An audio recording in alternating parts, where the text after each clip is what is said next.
The Wide Awakening presents the Break Free Workshop, an introduction to get out of your own way to a thriving body. And now, here is author, speaker, and awakening coach, Jennifer Hough.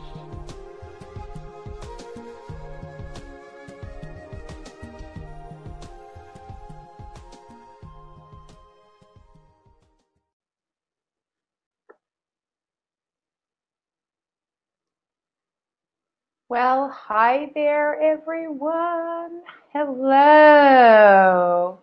Everyone, welcome to our webinar. Actually, it's a workshop. We're going to be going and doing some exercises today. My name is Jennifer Hough. If you've ever seen me before, welcome, and so happy to have you here. I run around the world teaching a program called Get Out of Your Own Way. For those of you who do know me, yay, we're back together again. Woot woot. So, and we are going to do some juicy stuff today that's, one of the reason why we're doing this workshop is one of the biggest questions we get in Get Out of Your Way and prior to Get Out of Your Way is, how do I tell the difference between my fears about the choices that I'm going to make and my fears skewing my own innate guidance, like my own most powerful connected wisdom? Because if you notice that fears can actually take you off, how do I make sure that I'm clear and I'm neutral? And how do I exercise that muscle so that I become much more, let's say, quick? I think the word is quick, to be able to know what I know. And let me share a little bit of a story. And if you didn't know, the title of today is Why Inner Guidance Can Seem Like It's Hard to Hear or Confusing, or like you're pulled by your brain and then your heart really knows. And then sometimes you make the choice that's more guided by your fears, and then you wonder why it was hard and full of struggle, but then you're getting redirected back to the other one. And then it seems like you took a roundabout route when you could have just gone direct. Like, why does that happen? And how can we transcend that? So I hope that is a subject that is of use to you. We super duper wanted to make sure that we, let's say, did something that would be of total love and assistance to everybody. So there you go. Anyways, I am looking forward to this conversation. Big time. I'm going to ask Sonia if there's any comments. Sonia is our program director for this particular workshop. Sonia, if there's any comments or questions that I need to know, if you can send those to me in my text as opposed to on the screen, that would be so helpful. And Sonia will be in the background. She'll be talking to all of you as we go along. So yippee yahoo. Rob is our technical person in the background. That guy has so much love. And we've been talking about you behind your back before we got here. Only good things, though. Only good things. So, by the way, it's also not too late for your friends to register. If you want to send them the link on facebook.com/Wide Awakening, just share it. I know what we do today they're going to seem like very small shifts, but they're huge, because the future trajectory of having more clarity and shortening the time between your insight and the knowing is so powerful. And we're going to make it highly practical today. You will get a real sense of what it's like to do a little chunk of Get Out of Your Own Way as well. So I welcome your questions. Please do. And Sonia will be updating me with your questions on my handy dandy cell phone. Yippee. All right, guys, let's get it on. No matter where you are in the world, welcome. And if you're meeting me for the first time, I just want to say hi. And my name is Jennifer Hough. And so let me give you a little bit of a background here. Why would this subject even concern me? Well, I want to tell you my story in brief. I was sitting in my office. I used to work for a big multinational company. And I was in the middle of a performance review with my manager, Jocelyn, at this big multinational. And as we were sitting there, what happened was I had this feeling come over me. Now, you got to get, I'm the oldest of 3 daughters. I'm normal. I was very shy. I wore glasses. I had acne my entire high school. So I wasn't a real demonstrative person, definitely an introvert to be sure. And so I was sitting in the performance review, and most of it was really good, but it didn't matter. Something came over me. Like I felt something, and it wasn't a voice, and I didn't see signs. I knew. It was the first time that I was aware that I was having a powerful instinct or I was being incredibly guided. It's the first time that I remember that I knew. Not exactly true, because when I was little, I think I was guided all the time. I did all sorts of crazy fun stuff that was nonlinear and irrational. And of course, our parents call that cute and, oh, she's just really creative. I think a lot of you were probably like that too. Mate with your Legos. I was making daisy chains out in fields. I did all sorts of creative stuff that was nonlinear and really fun, but we lose it because we get trained into following very dogmatic premises through school. We have to think like everybody else. So we lose our creativity and we lose our connection to greater consciousness, to your own innate wisdom. So, I stopped being creative because I was more interested in getting it right. Have you ever done that? Where you're way more interested in getting it all right rather than really, let's say, how shall I say this? Rather than actually playing with what's happening. So when we start to make the idea of getting school right or getting it right around our house, the instant you do that, you go mental. And there's only two. So your creativity or your action in your life can either be guided by, it could either be guided by your fears or it's guided by your infinite wisdom. Okay? Or what I would like to call the heart of things, your instincts. So your life is either guided by one or the other. It's like this on-off switch. Of course, when you're in fear, you've got your cortisol running and it's putting you into very linear strategic mode. That's what happens. When you're being guided by your greater wisdom, you feel incredibly creative and open, which is part of, I'm mentioning this now because it's part of how we're going to make the distinction. Because if you could get really clear on what it feels like, right, it would be much easier to follow that wisdom if you could allow yourself to feel that expansion and that excitement and that knowing without being skewed or interrupted by all the fears about your relationship or money. Imagine if you could just stay in your heart, if you could just stay in that flow with all of consciousness, and the voice of all those fears or how you're going to get hurt or something happening to you became completely irrelevant, right? Not that they go away, but they become irrelevant because you're more interested in staying in the flow. So I'm giving you a clue already, but we're going to do some exercises around that. So stay tuned. All right. So my story is this. I was sitting in the performance review, and Jocelyn said to me, so, what do you think? What's your feedback? And I said to her, Jocelyn, I do not know where this is coming from, but I got to go. And she said, you got to go? And I said, yeah, I got to go. She said, to the bathroom? I said, no, I have to leave this big company. She goes, but this is such an amazing job and we're paying you well. And I said, I know, I don't know why.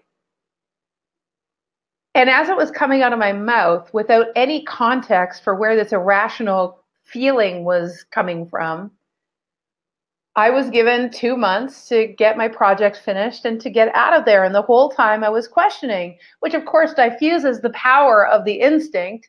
I'm in my fear. I'm like, what am I going to do for a living? Am I insane? But I just knew. In that instant, I asked a question. First of all, how do we just know? How can we just know? How did I just know? What's the science behind just knowing? So we're going to talk about the science behind just knowing so you can see what I see about how you get in the flow with all of consciousness, with your greater wisdom, with the other aspects of you.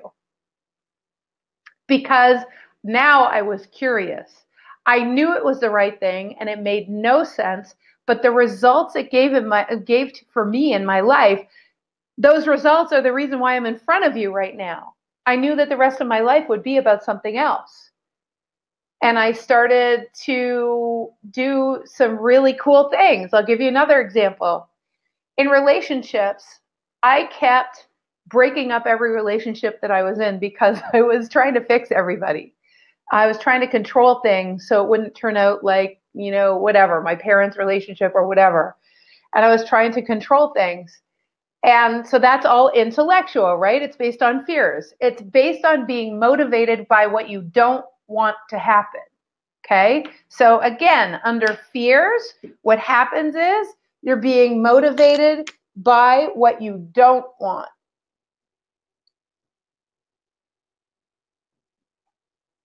So, and it's motivation. When you're guided by your heart, you're being inspired.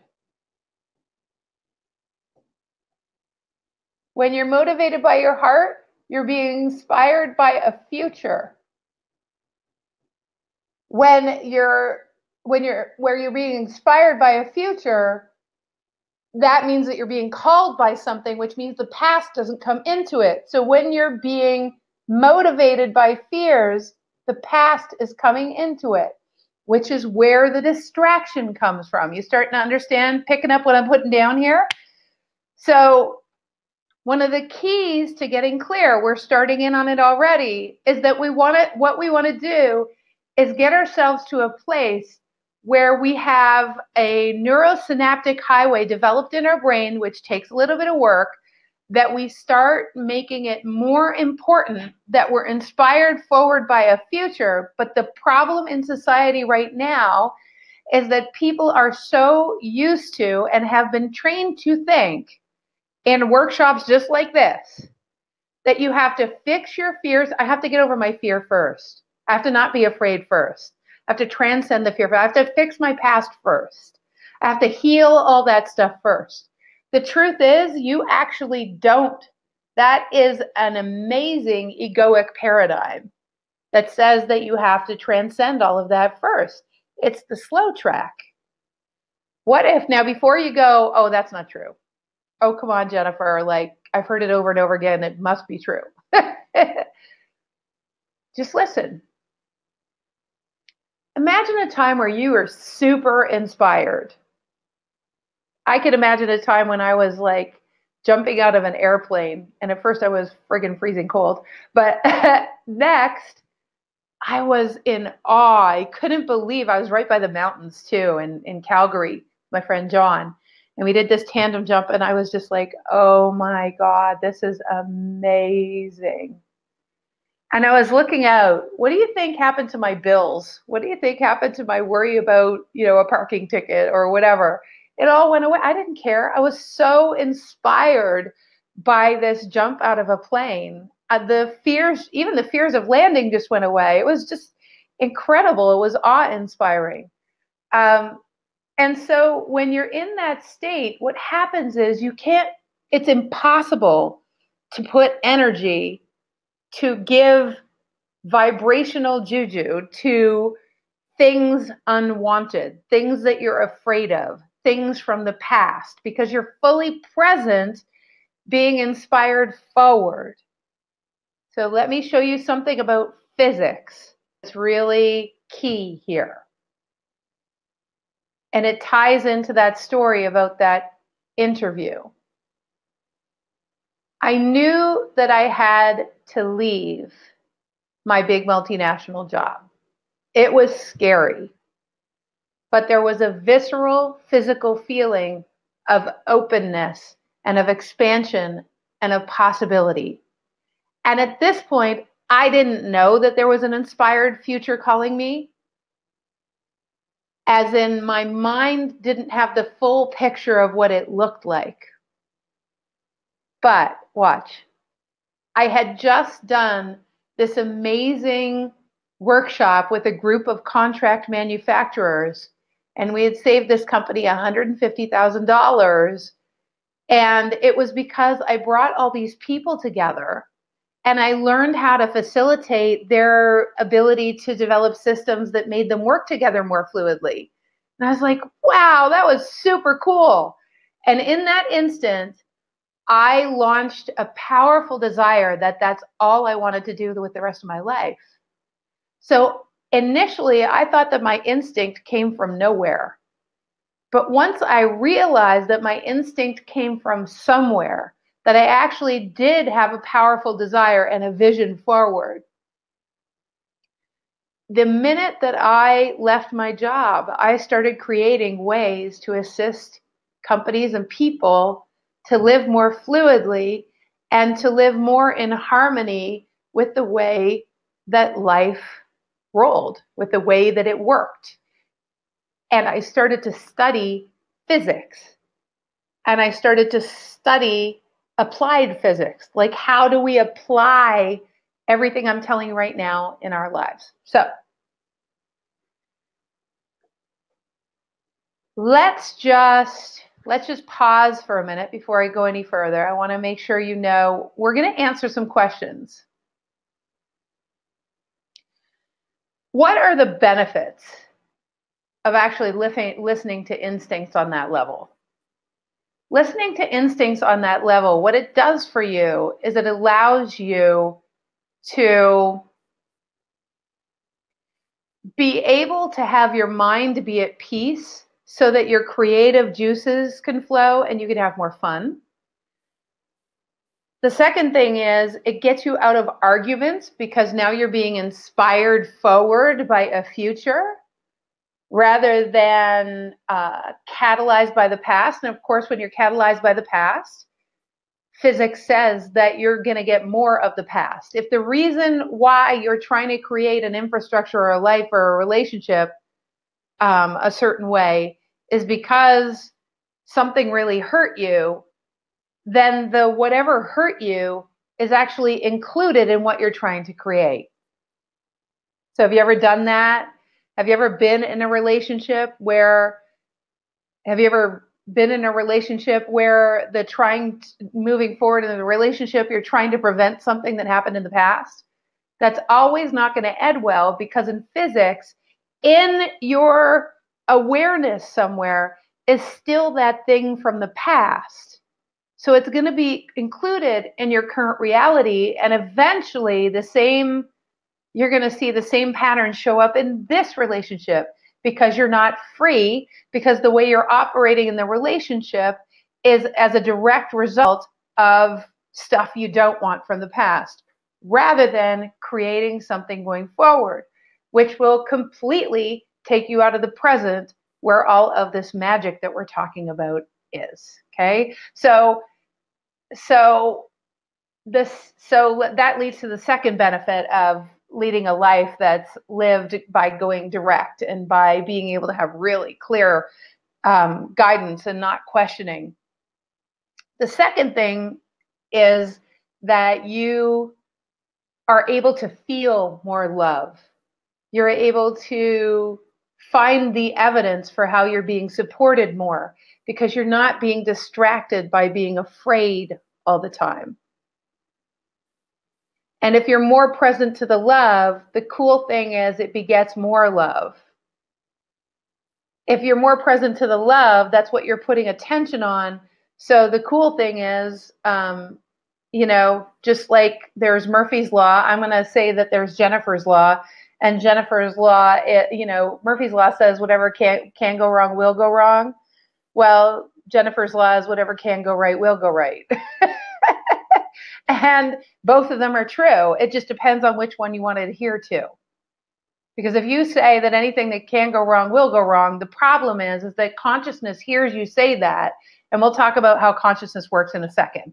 I'm going to draw you some pictures so that it's super clear for you. So that when we do the exercises and we start to jump in that space, it's just going to get juicier. Just going to get juicier for you, and you'll be able to make sense of the all the signals and all the exercises that we do. Okie pokey. All right. Next is, and thank you everyone who's just joining us too. Just so happy to see all of you here. If you haven't yet typed in your name, type in your name and say hello, just so I know that you're here. I know there's lots and lots of people, a couple hundred people on the line right now. So just, we're all connected. We all got the cosmic phone call from each other. We called each other up and said, let's have a juicy conversation and let's take this conversation about going direct with consciousness to a whole other level. So that's what we're here to do. Yay. And again, if you know that there's someone that gets really confused or is constantly questioning, constantly in their head, trying to analyze, am I going the right way or the wrong way? And they get afraid. Those are the people, if you want to invite them here, those are the people you want to invite. So you can go to facebook.com/Wide Awakening and just share that link and they can register. All right. And hi all over the world. Hello, hello, hello. And in freezing cold Ottawa, Canada, which, by the way, that's where I grew up, Kathy. All right. So the next benefit of being able to go direct is this, that your results become a lot more faster. What kind of English is that? They become a lot more evident. You see the results much more quickly. And the other thing is you start to understand the language of consciousness. A lot of times people are looking for, I don't know, they're looking for a sign and the problem with signs is wherever your vibration is, you're going to get a sign that matches your vibration. So, I'm just thinking of, so listen to this, everybody just listen, because this is really powerful, what I'm about to say. So at least once a year, we have a client who says, well, you know what? I got really uncomfortable with where my thinking was going based on, some of the challenging questions you asked in a program, say. And, my body started getting really scared. So what I did is I started collecting evidence for how come going this direction is not good for me. And I started to look for the evidence for that. Have you ever done that? And this person started to see that this was going to cause her to question her relationship, and it was going to cause her to make some changes around her finances, and she got kind of flipped out. So what she made up was that instability wasn't good because she had fear inside of her, which very much related to her past. And so she made up a more comfortable thought called, I'm just going to stop everything, because that's what wisdom is telling me. No, your fear is telling you not to fly forward, because if you actually got congruent in your relationship and you actually got congruent about your monetary flow, you would be in the flow with the whole universe. And your mind is really scared because it's not really sure how to get your relationship to where it needs to be. And it's not really sure how to use the tools of consciousness to do that. So your ego or your fears say, then it's much easier to go this direction and control everything rather than go this direction and find out what you don't know that you don't know. So that's a huge thing that you start to transcend as you start to be able to go direct with consciousness. Do you guys know what I mean? So just so incredibly powerful to be able to not be pulled off track by your fears, and to be able to stay in the receptive mode and allow yourself to get answers. So next is,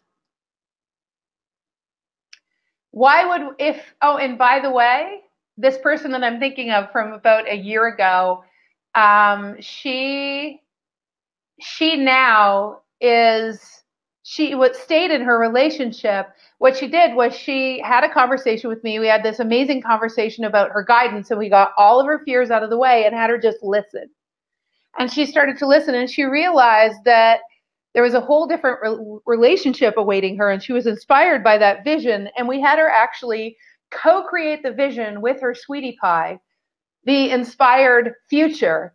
And her sweetie pie was totally enrolled, and he became more of a fan of the movement forward than she was. And they created this incredible relationship. And she can't even tell me to this day. She has a hard time telling me what her fears were that had her so paralyzed. And the second thing is, love and money are intertwined. They are inextricably intertwined. So when we start constricting our ability to expand into a level of love that we've never experienced before, we also constrict our ability about our financial flow and about every flow, of course, which I'm going to explain in a way. But that's why we discount what we hear. We'll talk about more reasons. That's a big reason why, because we don't want the past to happen in our future. So we discount it as soon as we see something that looks like the past. Listen, this is a key point. What we're talking about here, and I'm writing down because I'm going to summarize all these points at the end. What we're talking about here is be fascinated. So this is tool number 1. Be fascinated by the fears that come up, because at this stage in human evolution, the fears are coming up not because you should let them stop you. They're coming up because the solutions you need, listen, consciousness is at a place, and we're all at a place as a group of human beings, where when something comes up, a fear, a way of being that stops, a protective mechanism that stops you. Oh my gosh, I can't do that. That reminds me of my dad. Or, oh my gosh, I can't do that. I remember someone that went bankrupt doing that. Or, oh my gosh, whatever it is. If I do that, I can't do that because I might fall over the cliff somehow. The fears are now coming up such that they can be seen for what they are. And the fear would only come up if the solution was readily available. I'm going to say that again. It is not a cruel universe. It is a benevolent universe. Well, ask yourself, do you think it's a cruel, awful, terrible? See, physics isn't awful and terrible. Physics is very honest. Consciousness is very honest. And consciousness loves flow. Physics loves flow. It loves expansion. It loves creating upon creation. If you respond from a fear, you're not creating, you're contracting. So it is not in the direction of consciousness if you contract. So you're going against your natural state. Don't worry, because if you contract enough and keep withdrawing enough, before long you'll get the big cosmic 2x4 that hits you in the side of the head to finally catalyze you enough that you have to take steps forward. I've had that happen too. I'm sure you have as well. So what happened was she got an inspired vision of what was possible. And as they went forward together, they came up with creative solutions that she would never have thought of before. She even came and took Get Out of Your Own Way to Relationships That Rock, and they flew. And he was a way better. He was like the super student. Like, he just loved it. So now off they go flying. And of course, as I said, their finances shifted as well, because once she realized that how physics works and how her body works as a messenger, everything changed. right? And I tell you this story so that it can activate something within you, so that you can, we're just opening portals up within you so you can feel what's possible.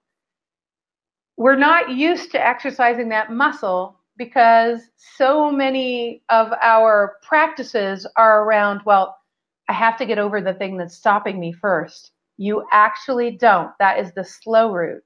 This is a paradigm shift. This is one of the differences in our work. Our work is all about transcending thousands of beliefs at a time by rocketing yourself forward such that all of the stuff from the past starts to lose its charge for you. Then it's so easy to transmute. Then it becomes easy peasy to transmute the old. And that's what we do and get out of your own way. So, all right. So now, someone just asked a really good question about apathy. What if you don't feel fear? I'm going to say that we'll get to that. That's a great question. There's a Q&A portion. I'm going to get to that. That is a fantastic question, actually. So I will definitely answer that. Okay, so here we go. So the next piece of this, the next question that we're answering as we're going along is, why would we not hear all of our, can we just like quantum leap? Can we just like quantum leap and get to the place where we just hear everything, where we're guided constantly? I call that state a living meditation. In other words, your life just becomes a living meditation. The ultimate aim of the work we do at the Wide Awakening is all about full embodiment, which means you stop trying to control your reality and all you want to do is dance with your reality. But you have to learn the language, right? So is it possible? Yes. Is it possible to download everything you need to know all at once? I'm going to answer that question with some pictures. You're going to think that this is long-winded, but I promise you it is not. The mastery of being able to listen to consciousness at the level that we're talking about here, and to trust that movement forward without doubt, is possible for everyone. There isn't a single person it isn't possible for. The factors involved in how quickly you embody this ability, the first factor that will skew your ability to fly forward is if you had a very unsafe past. When you had a really unsafe past, you want to know the answers. And a lot of flying forward, there's some tools to get around this, which, you know, we teach and get out of your own way to a thriving body. But the tools to get around it become even more important. So one of the factors is how unsafe you perceive your past was. A second reason why we don't let it all in is because our bodies are wired a certain way. Letting in, and let me just show this to you, how this works. All right. Let me just move this over here. Letting in that much information all at once, if you imagine that each and every person, I'm going to make this really clear. There you are, and you have a really super big head with no neck. And you're made of 75 trillion cells, give or take. Now you might think, why is she talking about biology when we're talking about getting clear on guidance? Well, this is where we get into the crux of things. I told you that when I was in that interview with my supervisor, I just had a feeling. I didn't realize that it was a cellular feeling or a bodily feeling, but it was. So here's a little bit of the science of it, you guys. And remember, what we're doing is we're addressing the question, why can't we just download all the guidance and all the upgrades that we need right away? Why can't we do that? Well, this will explain it, but it will also explain why you can get better and better and better at it all the time, okay? So we all have 75 trillion cells. Remember, I told you when I was little, I went across the street on Morningside Avenue in Montreal, and there was a field. There isn't a field now, but there was a field then. And I, as a 3-year-old, would kind of run away from my house, sit in the middle of the field. There were daisies everywhere. I would sit on a little rock and I would make daisy chains. It brought me so much joy, I can't even tell you. Sometimes the little doggy Bo would run out and he would come and join me, and we would play in the field and we would make daisy chains, and it was the most awesome thing ever. So expansive.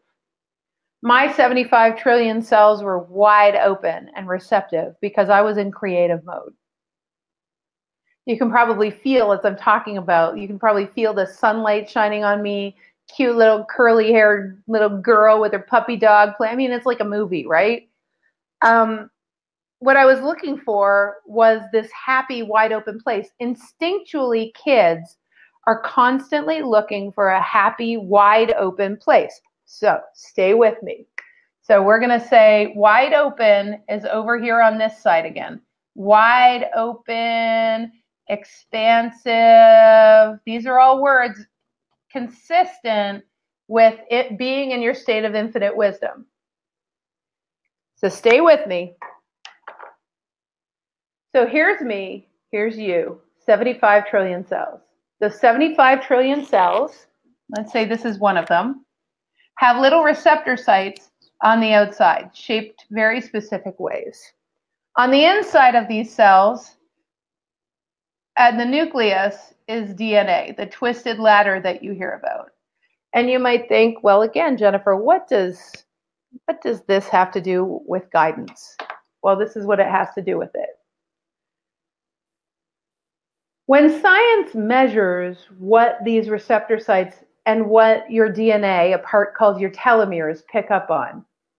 And by the way, this is not about, I think there's a nutritional product that expands your telomeres.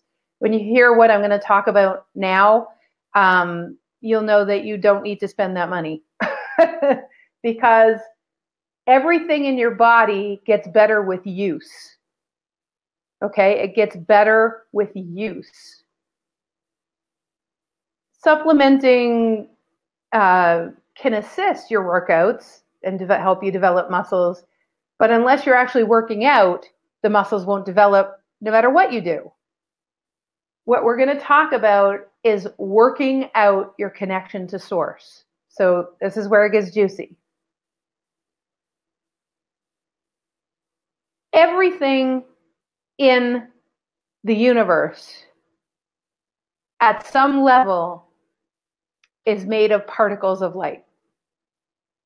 That's not a woo-woo concept. Remember, I grew up as an economist, and then I became a nutritionist because I got very sick and I tried to get myself better, and so I studied science and biology.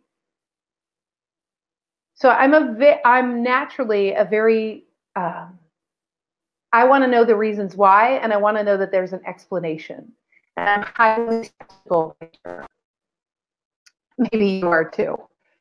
So as I was examining the idea that we have 75 trillion cells, give or take, I found a couple of studies, and there have been so many studies since then. I just saw another one recently. This is 15 years ago. There were no studies. This is me tapping into my knowing, finding some answers. It's so, so powerful. Your cells, when they did these studies, it showed that your telomeres on the end of your chromosomes, you don't even have to know what that means. Your chromosomes are part of your DNA. At the end of each strand of DNA are little telomeres. Are sender-receiver satellite dishes. These receptor sites also receive. You also give out messages through your cells. So you're sending and receiving through your telomeres and your DNA, and you're sending and receiving through your skin on the outside of every cell. But what they found out is that the receiving of information, they thought it was all biochemical. They thought like little chemicals, little hormones, little this, little cortisol, whatever was coming into the cell. That's what was acting on the DNA, blah, blah, blah. And so you get the body that you get, or you get the sickness that you get, or you get whatever it is. However, what if, not even what if, this is what the study showed. Depending on the research, 80% of the exchanges between the receptor site, or the outside skin of the cell, the membrane, and 80% of the information or chemicals or activity that occurred with the telomeres, the accurate word is activity with the telomeres, was definitely so far looking like it might have been, the chemistry of the body. What was going back and forth was the cells talking to each other. That's how your body operates in pure harmony, right, with itself. And it never lies to you. But what they noticed is that they could not explain between 13 and 20% of the activity because it wasn't happening in 3D. It was not atomic. It was not molecular. It was subatomic. So what they started to do is experiments to figure out what that was. And what happened was, and as a seer, I saw this before even any research came out, not to blow my own horn, but more like it kind of freaked me out when I saw it, that our bodies are exchanging little light particles all the time. Remember, fundamentally, everything is made of light. That's not up for debate. That just is and is. But why? What's contained in the light? What's the big deal? Who cares? Well, the light contains geometries and frequencies that contain information. Your cells, 20% of the time, 75 trillion cells times, umpteen strands of DNA, sets of chromosomes with little sets of telomeres on the end, 2 little telomeres, are sending and receiving photon packages of light from consciousness, and you're emanating information through the photon packages of light back out into consciousness. And what I started to see is that that's how we get instincts. That's how the information of knowing what we know, or being guided, or having an instinct, that's where it came from. That's how we become intuitive. We speak that language with consciousness and with each other. That's how, when you're around someone, and you just know that you don't like them, or they've got something off, or they're a little bit incongruent. Have you ever had that happen? Where you're around someone? So I want you to think right now in this workshop of a time where you've just known something was off with someone, like they were just full of it, or you didn't like them, or there was danger. How do you know that? Maybe you didn't even know them before and you just knew. Or even conversely, you're around someone. This happened to me with Maya Angelou. I didn't even know who she was. And the instant I saw her, my heart just opened up. I went, wow, that is, and I didn't know how I knew that. I didn't even know who she was. Of course, afterwards, I certainly did. And I was so grateful that it validated, what I felt. But those feelings, that is the language of consciousness. So one of the most important things about this conversation right now is that the language of consciousness is not something that we practice often. Consciousness is always presenting us. You have 75 trillion cells giving off and receiving photon packages of light constantly from consciousness every millisecond of every day, times 75 trillion sets of telomeres and receptor sites. That is huge. So consciousness, in its creation of us, knew that we only have 2 ears, we only have 2 eyes, we only have 1 nose and 1 mouth, we only have like 10 fingers, but we have 75 trillion cells. Just think about the implication of that.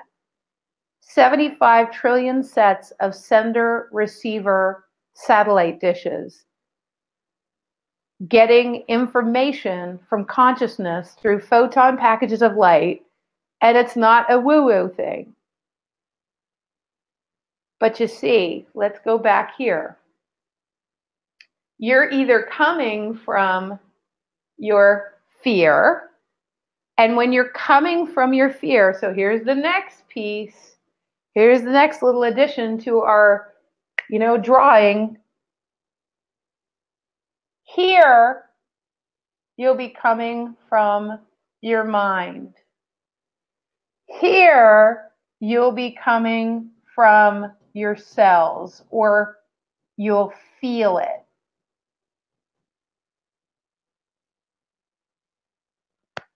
So I'm going to say this again.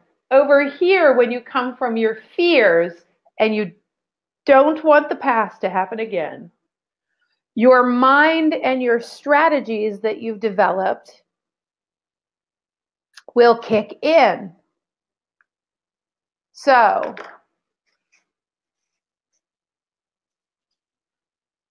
now, and I'm so glad Jennifer Milton, who just made a comment. I hope this is giving you a little bit of better explanation. So now let's talk about when you come from your mind. Listen, I've never shared this before, actually, when it comes to instincts. This is the basis for a massive journey. Everything we're talking about in this workshop is the basis for a massive journey of being able to go direct with consciousness. I hope you can feel that anyone can do this. But I'm going to tell you, it's a journey and a process. I've been teaching this for probably about 12 years now. And it is not for the weak-spirited, because oftentimes when we get direct information, it feels as though the information is so nonlinear and irrational that other people, so this is the third thing on our list of why people don't follow their instincts, because of the judgments of others. By the way, the more unicorn you are, or as my friend calls it, what does she call it? A purple, darn it, I can't remember. Anyways, the more unicorn you are, okay, the more you're listening to your instincts, and the more you'll find that other people kind of don't understand how you operate or why you live that way. Because most of humanity lives mentally. Most of humanity, if you're on this workshop, you will, Purple Squirrel, thank you, Lee, thank you, from Tina Dietz, I love that, Purple Squirrel. So most of humanity lives in this idea where they're so in their mind listening to the neurosynaptic highways, and hold on, because I'm going to actually show this to you. Okay, so most of humanity is so in their mind over here, in their head. And in your head, in your brain, what happens is we develop neurosynaptic highways, just little neurosynaptic highways, little branches of choices you can make in your mind. Those neurosynaptic highways were developed in order to protect you from danger often. Some of them are creative neurosynaptic highways. If you're an artist, like, you develop all sorts of them. But so many of them, based on a world that is filled with the illusion of lack, means that we have to fight each other, and that people are going to hurt you to try to get what they want. They're going to try to take your power away. So you've developed physical neurosynaptic highways in your brain that are strategies to cope with people being that way. And then what happens is you make up these beliefs that people really are that way. So now you practice those strategies even more because you think that it's true, even if it hasn't happened yet. In other words, you're constantly on guard. These are very real, and they have triggers. As soon as you see something that reminds you of that fear, let's see. When I first started speaking, so I remember a couple of times where my very tall, wonderful teacher in grade 3, Mr. Klein, put me in front of a whole group of people, right? And because he saw how shy I was, I wore glasses and my mother cut my hair. Sorry, Mom, but it wasn't nice. And he wanted to help me. He's such an amazing guy. He wanted to help me be more expressed and stop being so isolated. So what he did is a couple of times, and if he, God bless him, a couple of times he put me in front of people, like in high jump, because I'm really tall. He let me go last, and he thought if I would do the high jump and do really well, that it would let my self-expression shine, because I would be happy that I would make the high jump higher than anybody else. But it had rained, and I ended up going right over the blue mat and landing in a pile of mud on the other side, and my entire class laughed at me. So shining for me became this really horrible thing. And he put me in a couple of circumstances whereby it was really apparent to me that shining was not a good thing. And so I developed these neurosynaptic highways called don't put me in front of people. I would rather be in the background. So as soon as it looked like I was going to be seen or I was going to be in front of people, I would freak out. I would be like, oh my God, I don't want to do that. What happens is people judge me and assess me, and people hate me or people laugh at me, and I don't want to do that. By the way, the fact that I'm in front of you right now is a testament to following guidance and being inspired forward by a vision. But there's a process to get here, right? So neurosynaptic highways are very triggering. So I'd love to hear from a couple of you what some of your autopilot, in relationships. As soon as someone does this, I go into protective mode. What are some of those things? In business or around money, as soon as you see someone do this, it triggers a behavior in you. What are those triggers? Because you see, that neurosynaptic highway is really important. But we were just talking about what are the reasons why people don't listen. And one of the reasons people don't listen is because we're afraid of judgment. And what we do is we develop these neurosynaptic highways, these behaviors, to prevent ourselves from being judged or laughed at or hated or not liked. Okay, so now over here, though, when we're listening with ourselves, just breathe with me for a second. You're me. Okay, maybe you've had a similar thing about speaking in front of people. So you're me. Just come with me on this little journey for a second, okay? And keep writing. I want to hear about your triggers. What triggers you to not listen to, because as soon as you do this, you're not listening to your instincts, because you're not in your cells, you're in your mind. And when you're in your mind, you're not receiving the photon packages of light, because your mind and your neurosynaptic highways do not, they're not open to greater wisdom. You're in fear, you're in fight or flight over here. But over here, all of a sudden, cells wide open. So just come with me. I want you to feel this, okay? Yes.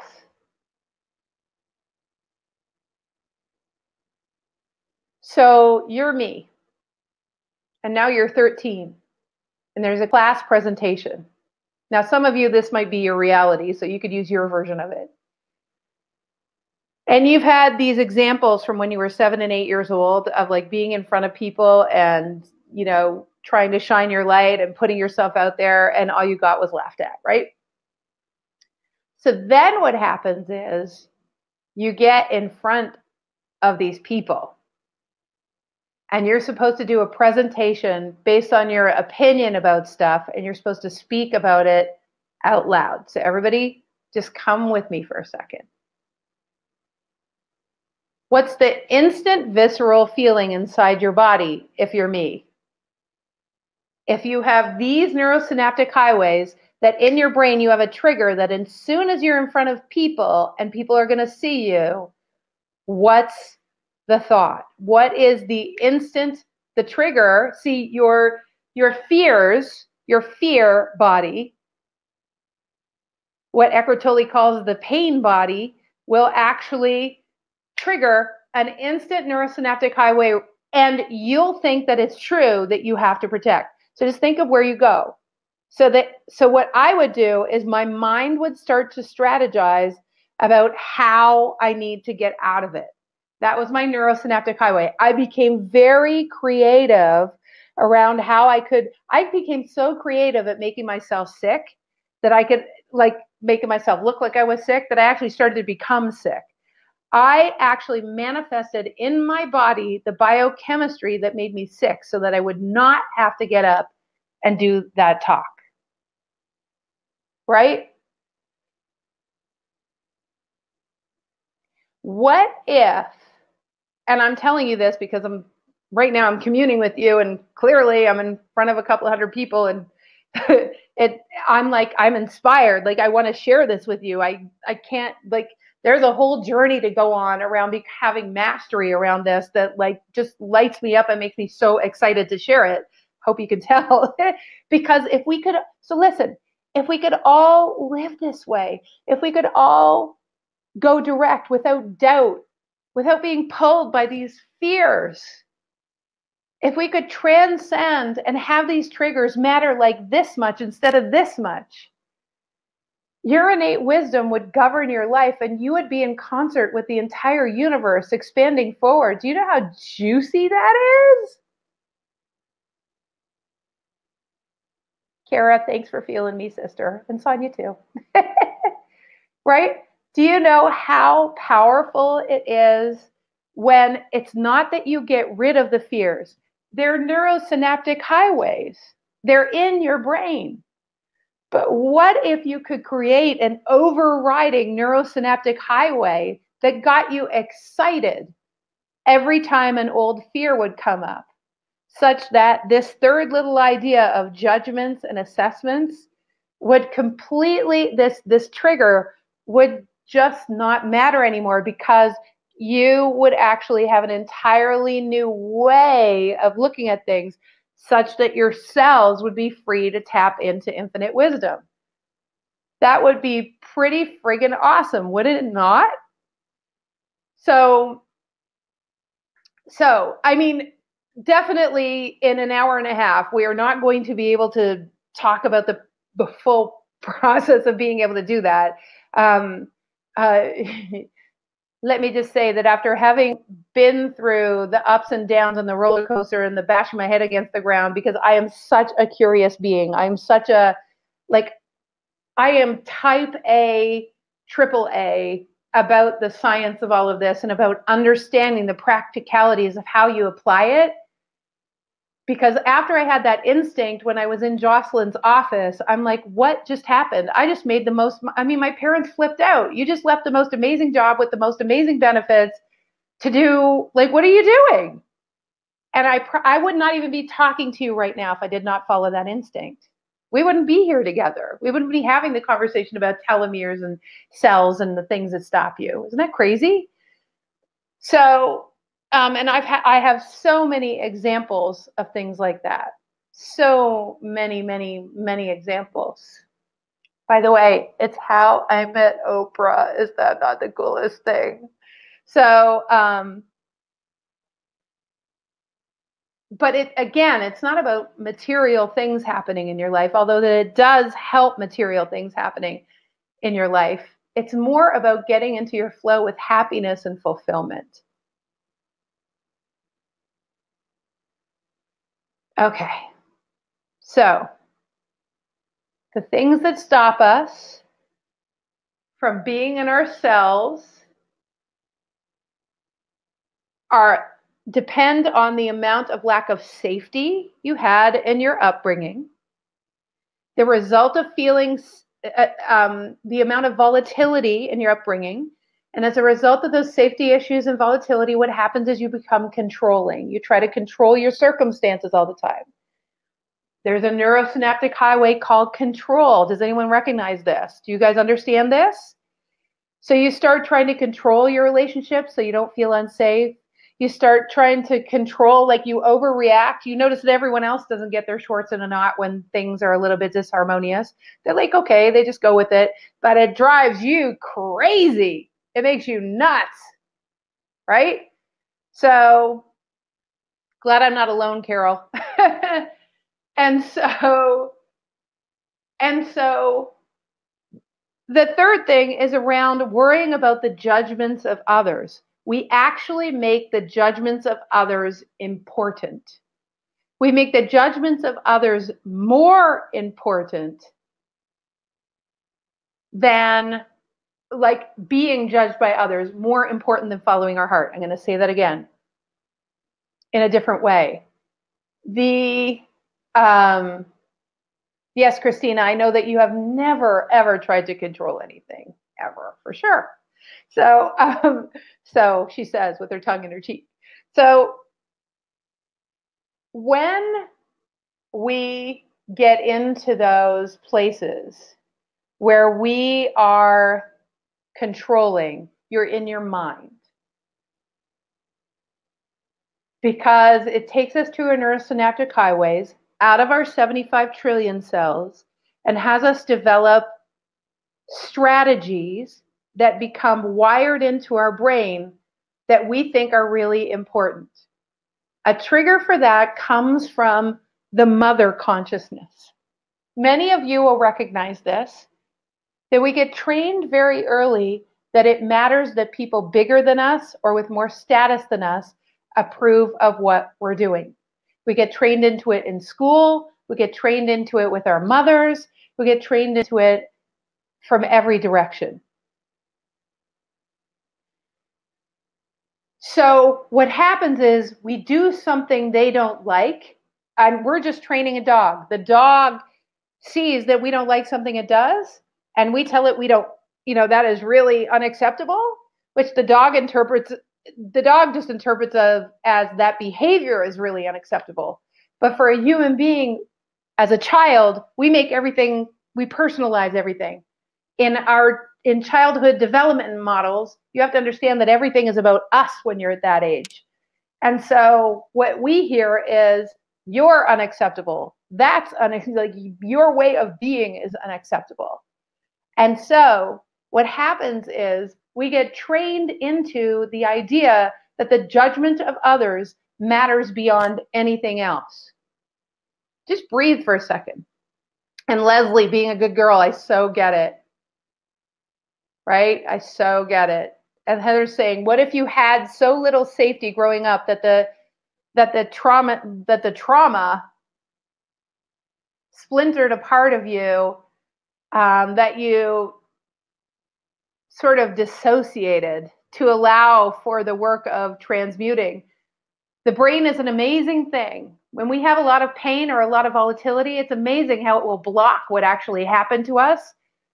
It's a brilliant mechanism of the brain to be able to get you back in your flow, because your neurological system cannot handle the degree to which the disconnection was happening from consciousness in your reality. Most people think it's a bad thing. I think it's a brilliant thing. And as you start to embody the greater truth of who you are, and you start to bring back the splintered pieces of yourself and your innate abilities and all of the tools that we have available that allow us, which, by the way, we're going to be talking in Get Out of Your Way to Thriving Body if anyone wants to come. As we start to embody those tools, you're able to transmute the past that you thought was too volatile or too much or I can't handle it.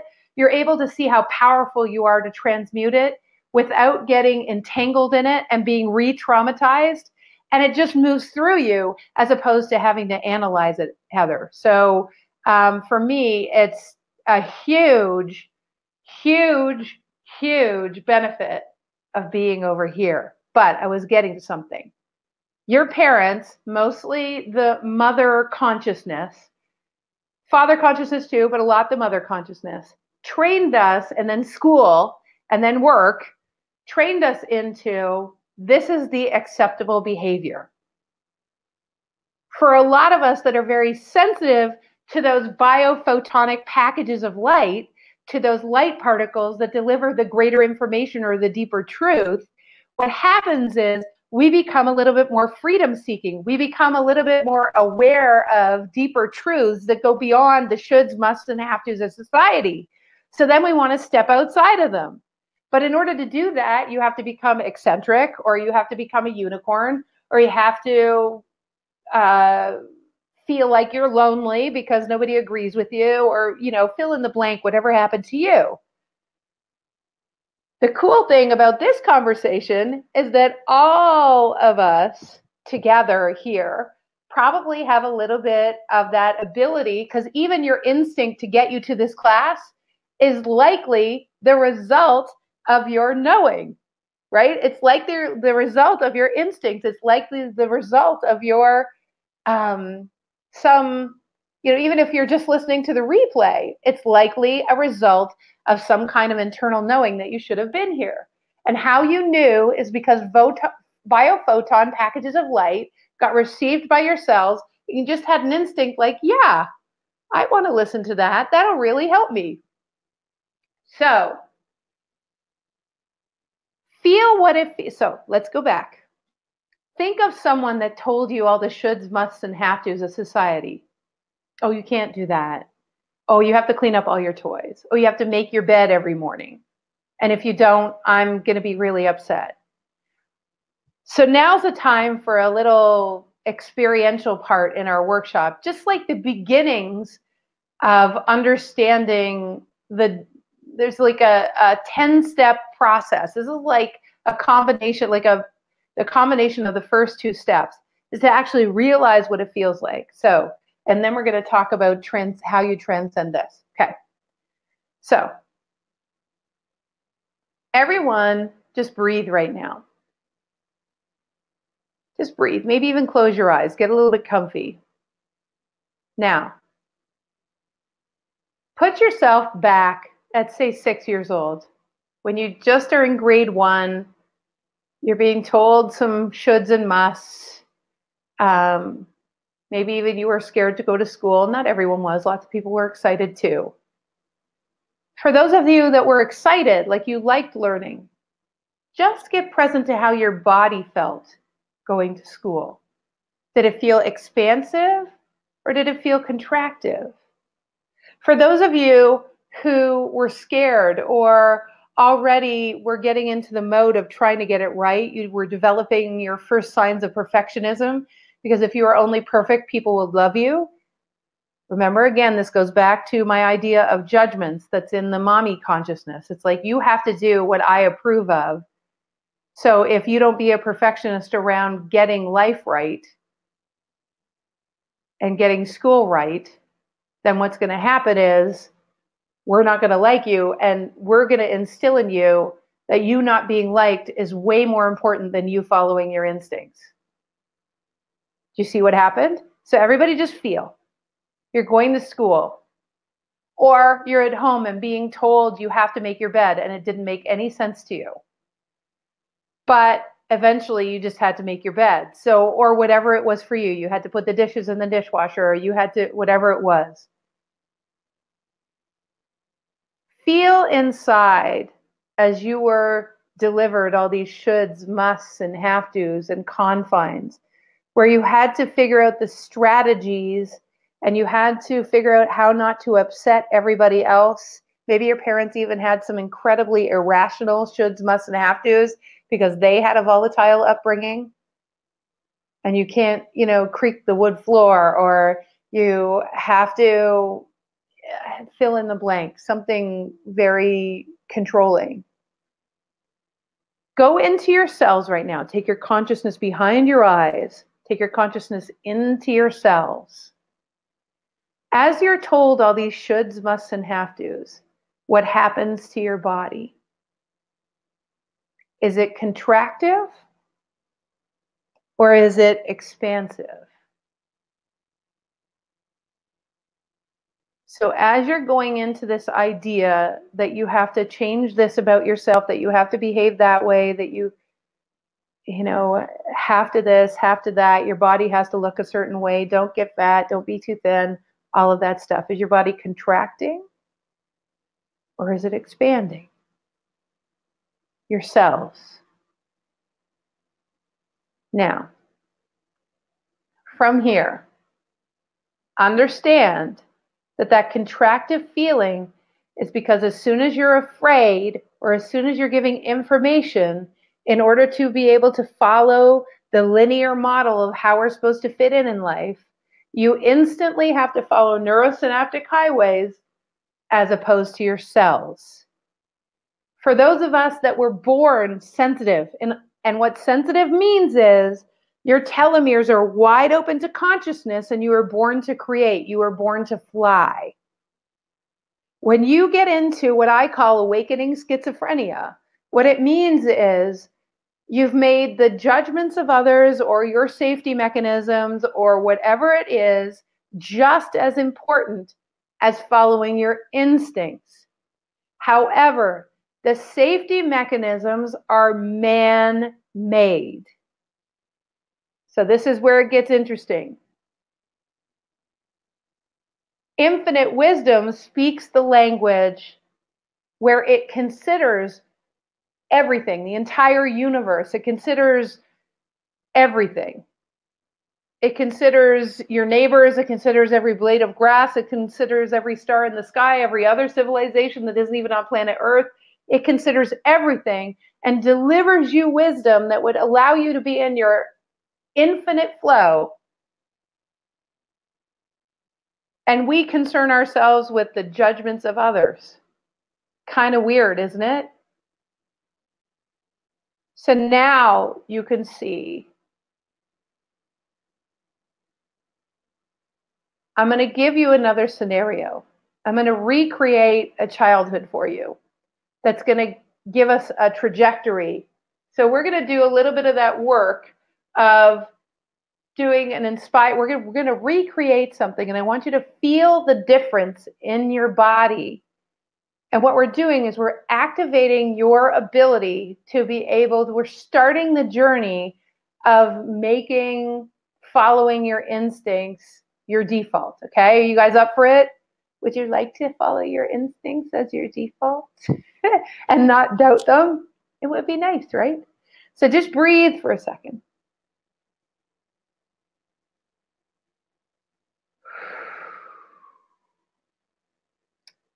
So now take your consciousness behind your eyes. Despite whatever happened in your childhood, just go with me. This is actually going to be quite, for some of you, going to be really healing as well. I call this a right brain, left brain reconciliation. What we're doing is we're bringing deeper truths to your body.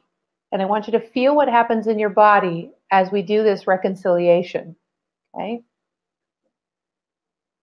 When you were young and you were growing up in that family with those people, take a breath and take your consciousness even more deeply into yourselves. At the same time, there was a part of you that remembered who you were. There's a part of you that maintained your understanding that there was a deeper truth, or we wouldn't even be having this conversation right now. There's a part of you when you were little that looked at adults and looked around and saw how sometimes they fought with each other. Sometimes you saw it on television or in politics, and you thought to yourself, if only they would try to understand each other. Or if only they would talk to each other. And that was your innate knowing. Those were your instincts. Sometimes you spoke deeper truths, but you got shut down by your family. The wonderful thing is that you still knew. Sometimes you had a deep connection with your cat or your dog. And if you can imagine that you had that cat or dog or fish as an activator of the possibility that you could remain in your knowing, because those little beauties live in their instincts and in their cells all the time. What an amazing activation for you, and how brilliant were you that you manifested either your connection with a cat or a dog or with nature. Isn't it amazing that even though you didn't know about instincts, you still would go to nature and walk in the trees or climb trees or run in the field? There was something real. There was something heart-opening. There was something expansive. It's not that you don't have instincts. It's not that you ever lost them. You cannot lose them. What we're doing right now is we're activating the fact that they've always been there. Even that favorite auntie you had, or that wonderful friend you had growing up that saw you for who you were, those were all your angels and your guides delivering to you someone that would just put in there a little shiv, a little something that would keep the door to your remembering a little bit open, that you're entirely loved and adorable. Isn't it great that in the midst of whatever was going on in your life, there was always, for some more and for some less, but there was always a reminder that love is all there is, and that perhaps you are waiting for one day where we would have a conversation that you could open to all of that, that you could remember that it was always there, that you could remember to remember, that in fact, you never actually forgot. It just got really, really well practiced to put your fears and safety and the worries about others' judgments ahead of your instincts. But imagine that today, at a whole new level, perhaps that you've never felt before, today is the day where you have the opportunity to say to yourself, which choice am I going to make? I wanted to hear something that would, change me today. So how would I answer the question, I wonder? If I had the choice to listen to all of consciousness, the wisdom that creates worlds, and then if I had 75 trillion mechanisms that were connected with that information, that's how seriously creation took the ability of human beings to create, that we would be guided constantly. That it's actually not that you don't know how to do it, it's just that you're unpracticed. Or maybe you're a little bit practiced, but there's so much more. Or maybe you're really well practiced, but you want to be a Jedi master. But it's all possible because there's a science and an art to it, but there's a science to it. And anyone can do it. And you can even feel right now that you can do it, that it's possible. You just have to learn and to be in a supportive environment where someone's willing to activate and say, hey, just even right now as we're talking about it. So the question is, do I believe fearful human beings? Or do I want to live my life from the infinite nature of all of consciousness? What would provide me more flow? And if all I have to do is learn, then why not? So as you breathe that through, just breathe that through. Relax into that it's possible. Relax into that you actually don't have to fix every little protective mechanism before you fly. That you can just learn a new way. And then going forth in that new way, that everything that isn't that would necessarily have to fall away. Because as you expand into more flow and more fluidity, all the protective mechanisms start to become very uninteresting because you realize there's so much more to life. Maybe you've even felt before how much more to life there is. And that's part of the metaphysical reason why you're here today. So,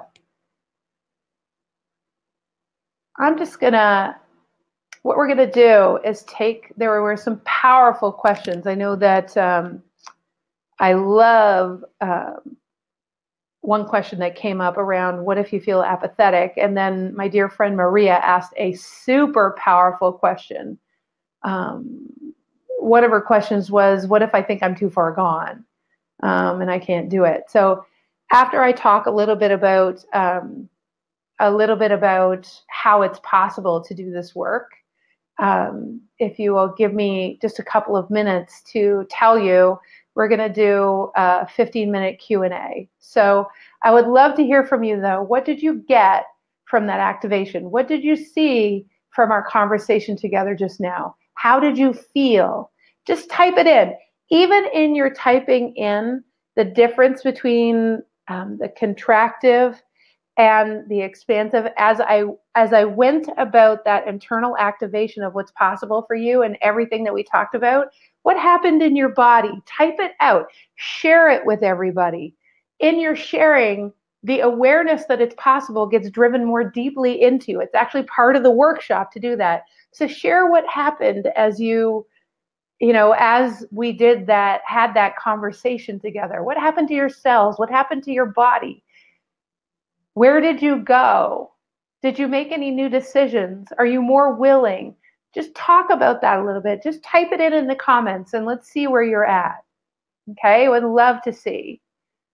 Okay, from there, I want to talk a little bit about on February 9th, 10th, and 11th, we're actually doing, for the first time in 2 years, a live Get Out of Your Own Way to a thriving body. And a thriving body means a thriving life. We're talking about your cells. We're doing exercises around how to live in this kind of expansion. We're doing left and right brain reconciliations so that you can start to get out of the way of all of consciousness serving you up, and you can become masterful at learning this language that we have been talking about. It's about living from an inspired future, not because we want to create, lots of people create inspired futures, but what we want to line up with is that the inspired future that matches your trajectory for your piece of the puzzle of heaven on earth gets activated such that it starts to dilute and crowd out all the fears. And we activate that in a very specific way such that it sets you free. Not only does it start to set you free, it actually what we're starting is the process in Get Out of Your Own Way of you exercising the muscle of making living in that degree of flow your default. So what we're doing in Get Out of Your Own Way is we're creating new neurosynaptic highways. They don't fix the old ones. That is the long route. That's what most programs do. What we're doing is we're taking what was and we're causing reconciliations, much like we did earlier, that allow you to transcend the need to work so hard to be free and to gain clarity. And in that, what you will find is that your body and those telomeres and those how do you interpret the language of those photon packages of light? And your body gives you symptoms that are communicating very specific things, not general things, for instance, like in Louise Hay's book, who was a pioneer of that your cells are talking to you. But each individual has different symptoms that are very specific to them that you can't generalize. And if you can learn your body's own language, you start to learn the language of consciousness. You start to understand the photon packages of light. You start to transcend the physical issues. You start to set yourself free and become masterful at creating those futures that cause inspired biochemistry that emanate a new reality to consciousness such that consciousness responds to you differently and the default of your life is totally changed. That's what Get Out of Your Own Way is. That's what we teach and Get Out of Your Own Way to a Thriving Body. For 3 days, we're working from about 9 till 5. It is in Asheville, very deliberately, because Asheville, North Carolina is a place where there is a lot of alchemy, receptivity, inclusiveness. It really is an environment, a perfect environment. We're in a gorgeous place on the side of a mountain. with huge high ceilings and a gorgeous fireplace, which you'll be happy to know given the temperature out today if you're in North America. And so you can attend live. Rob will actually post the link at the top of the chat for being able to find out more about Get Out of Your Own Way and coming live to the program. But you can also attend from anywhere in the world in the online program. In other words, we're going to be streaming the program. The difference if you come live, it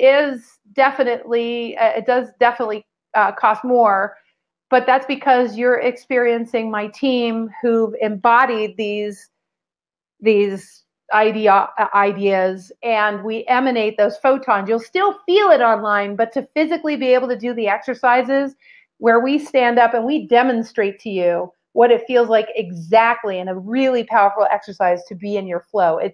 You'll never forget it. Even witnessing it, you'll never forget it, but it is so cool to be able to do it firsthand.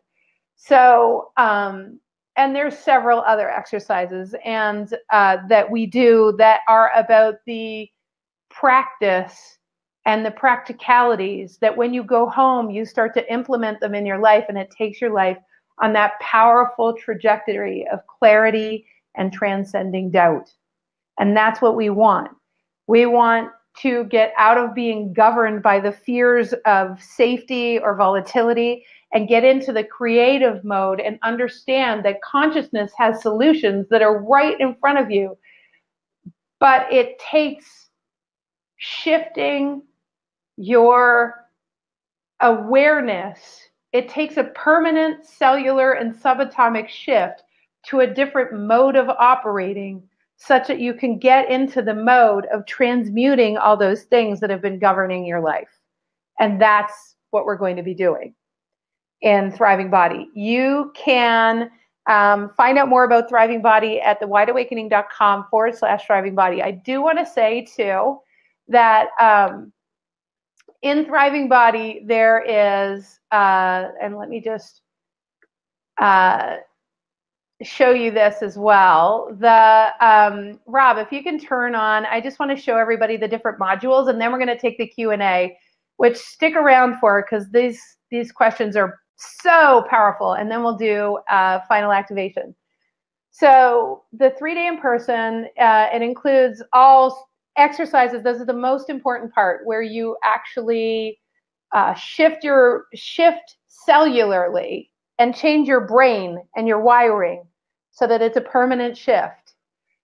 We do activations, which basically activate deeper truths that set you free from the dogma that's been governing you. In other words, the very things that would have had me stay in that job you'll just have freedom.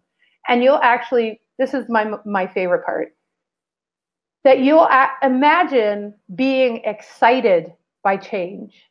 Imagine that you get exhilarated by not knowing, that it actually becomes something that just exhilarates you. And that your new normal is a consistent barrage of receptivity to what would serve you. The miraculous, really, as you get out of the way of what was waiting to serve you up. So much of that has happened in my life since I saw the science and the art of this.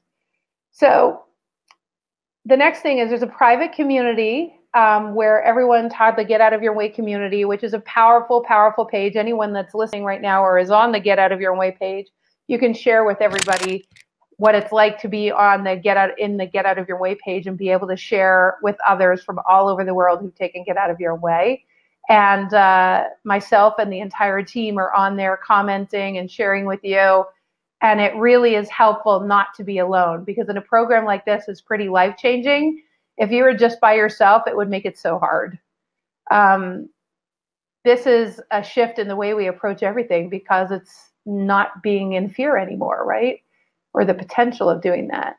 And the next thing is a private resource hub that will give you access to download the program and a little bit of bonus content.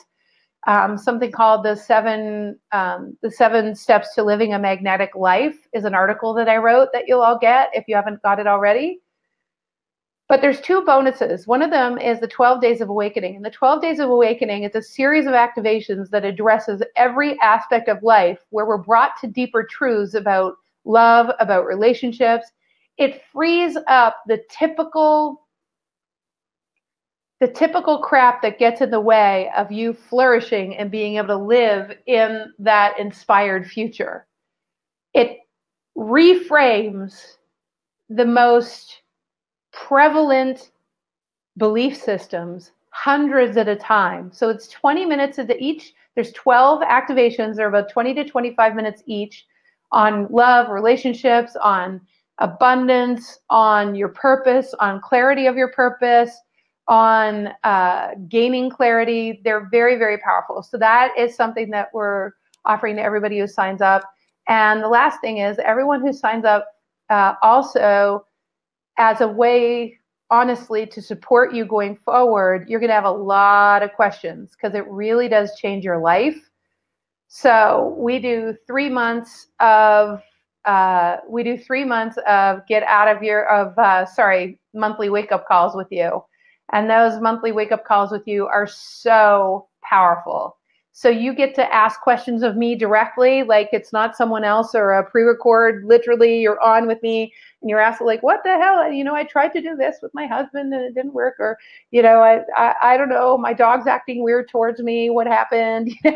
How come I can't eat, peanuts anymore? I don't know.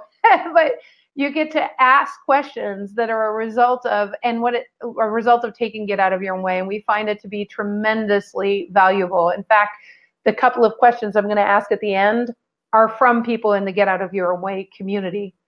A lot of the people in this workshop are going to be taking this Get Out of Your Own Way. I hope you guys are getting excited. So the second bonus of those 3 monthly wake up calls, is worth about $100, and the 12 Days of Awakening, it's basically $33 per call. And then the monthly awakening is worth $197. So as a result of registering today, you will get both of those things. Yay! And one of the things that I wanted to share with you is this, that the entire program, the entire presentation I did with you today was done without notes. No notes. I did not follow. We did an agenda. I didn't follow it at all. I want you to know that what I talked about and how I talked about it was completely from guidance. So you asked, is it possible to live and get clarity of guidance around the planet?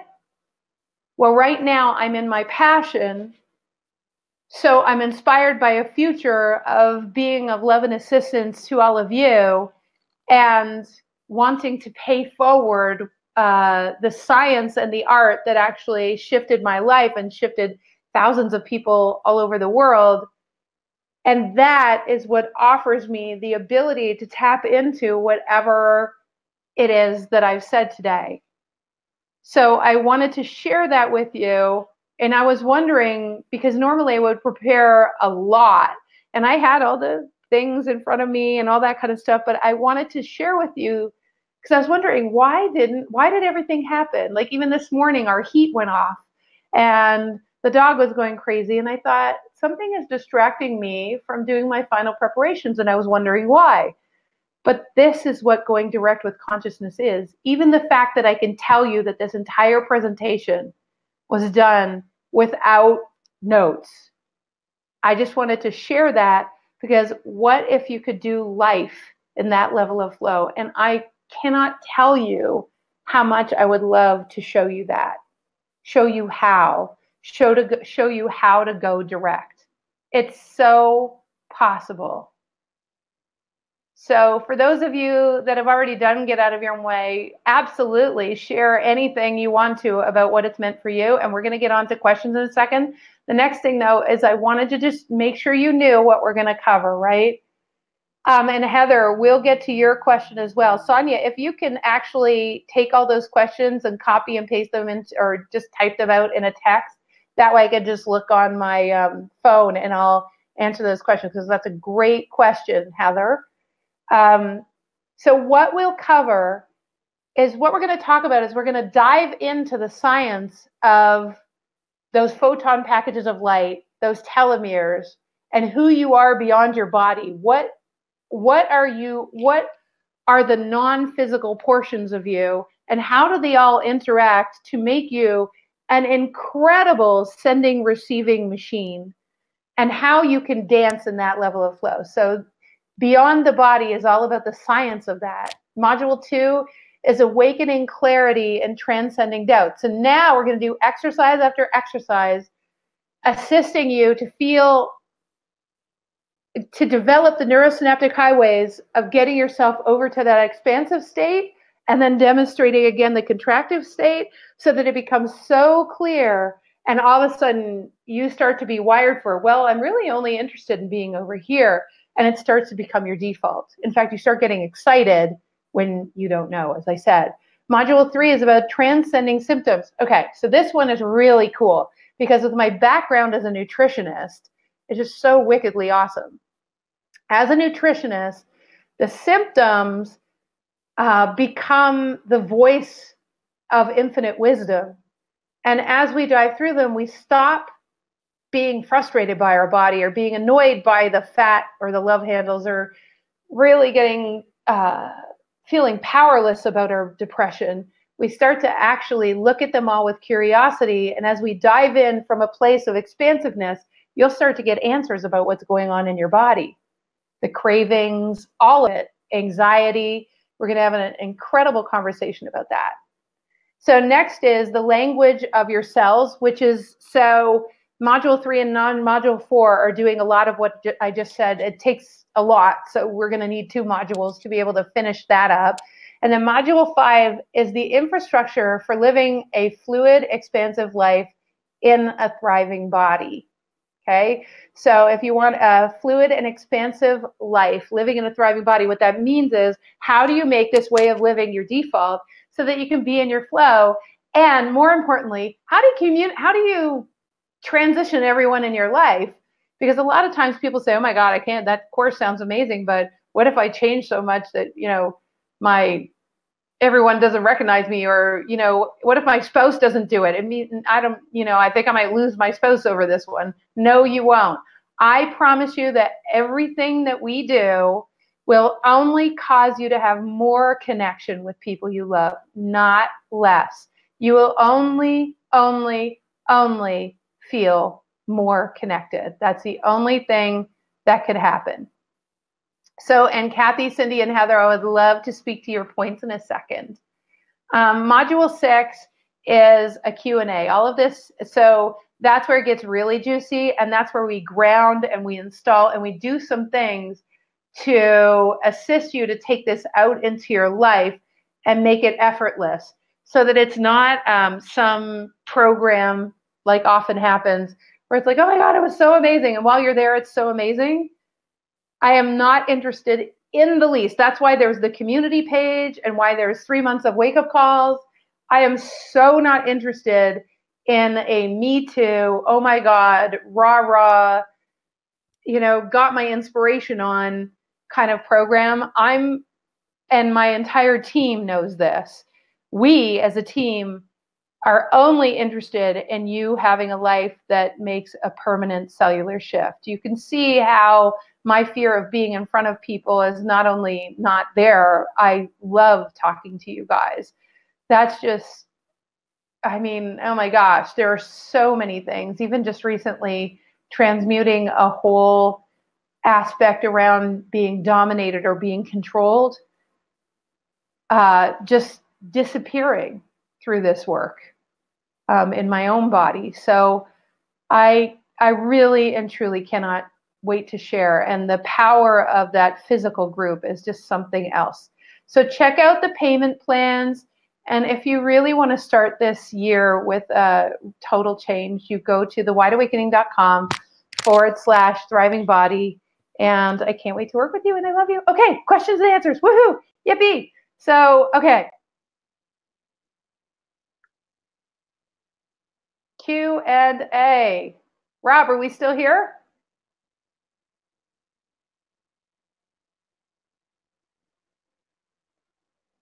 Rob, are we still here? Yes, we are, Jennifer. I just had to turn your camera off for a moment during our little slide presentation. So if you turn it back on, we should be back in order. Okay, thank you. That was Rob, everyone. Doesn't he have an awesome voice? It's like, hello, this is Rob. So,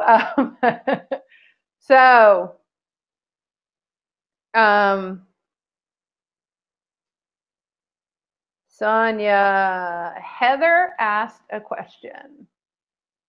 And I want to see where Heather's question is. So also, if you can put Maria's question into a text to, and thank you for sharing, everybody, about what happened. I'm glad that you felt peaceful and open, Elizabeth. I'm glad, Kavetta, that you felt more open.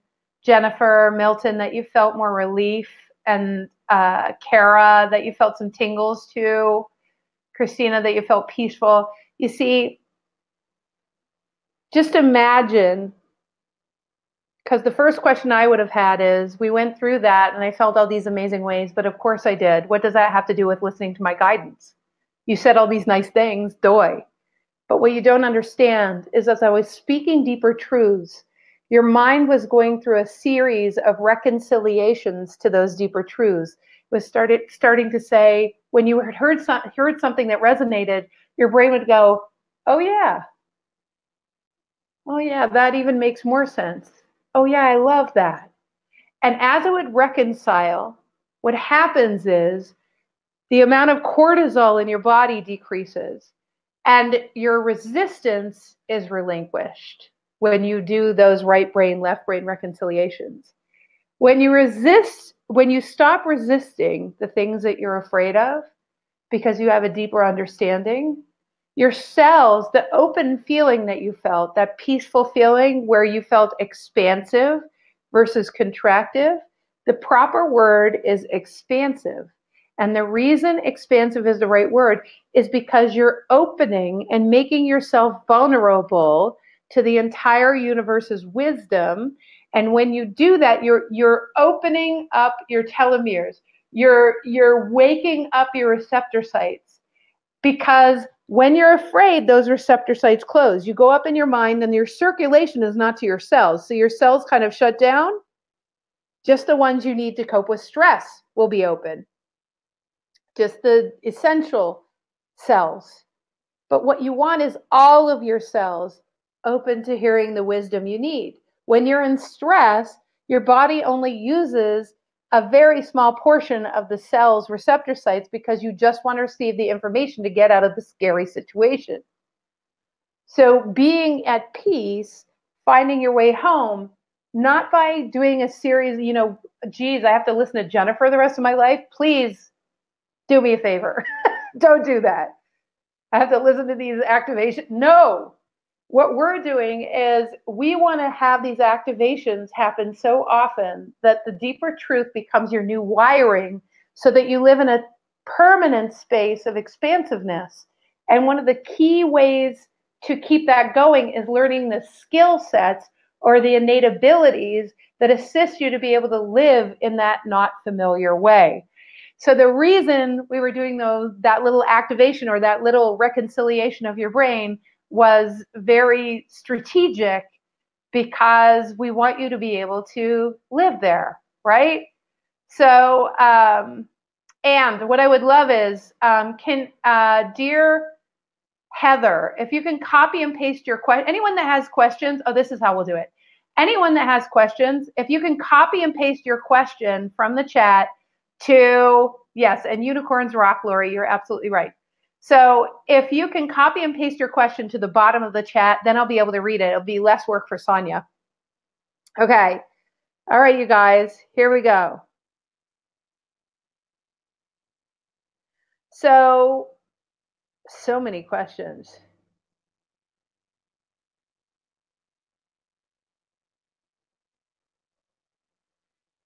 All right.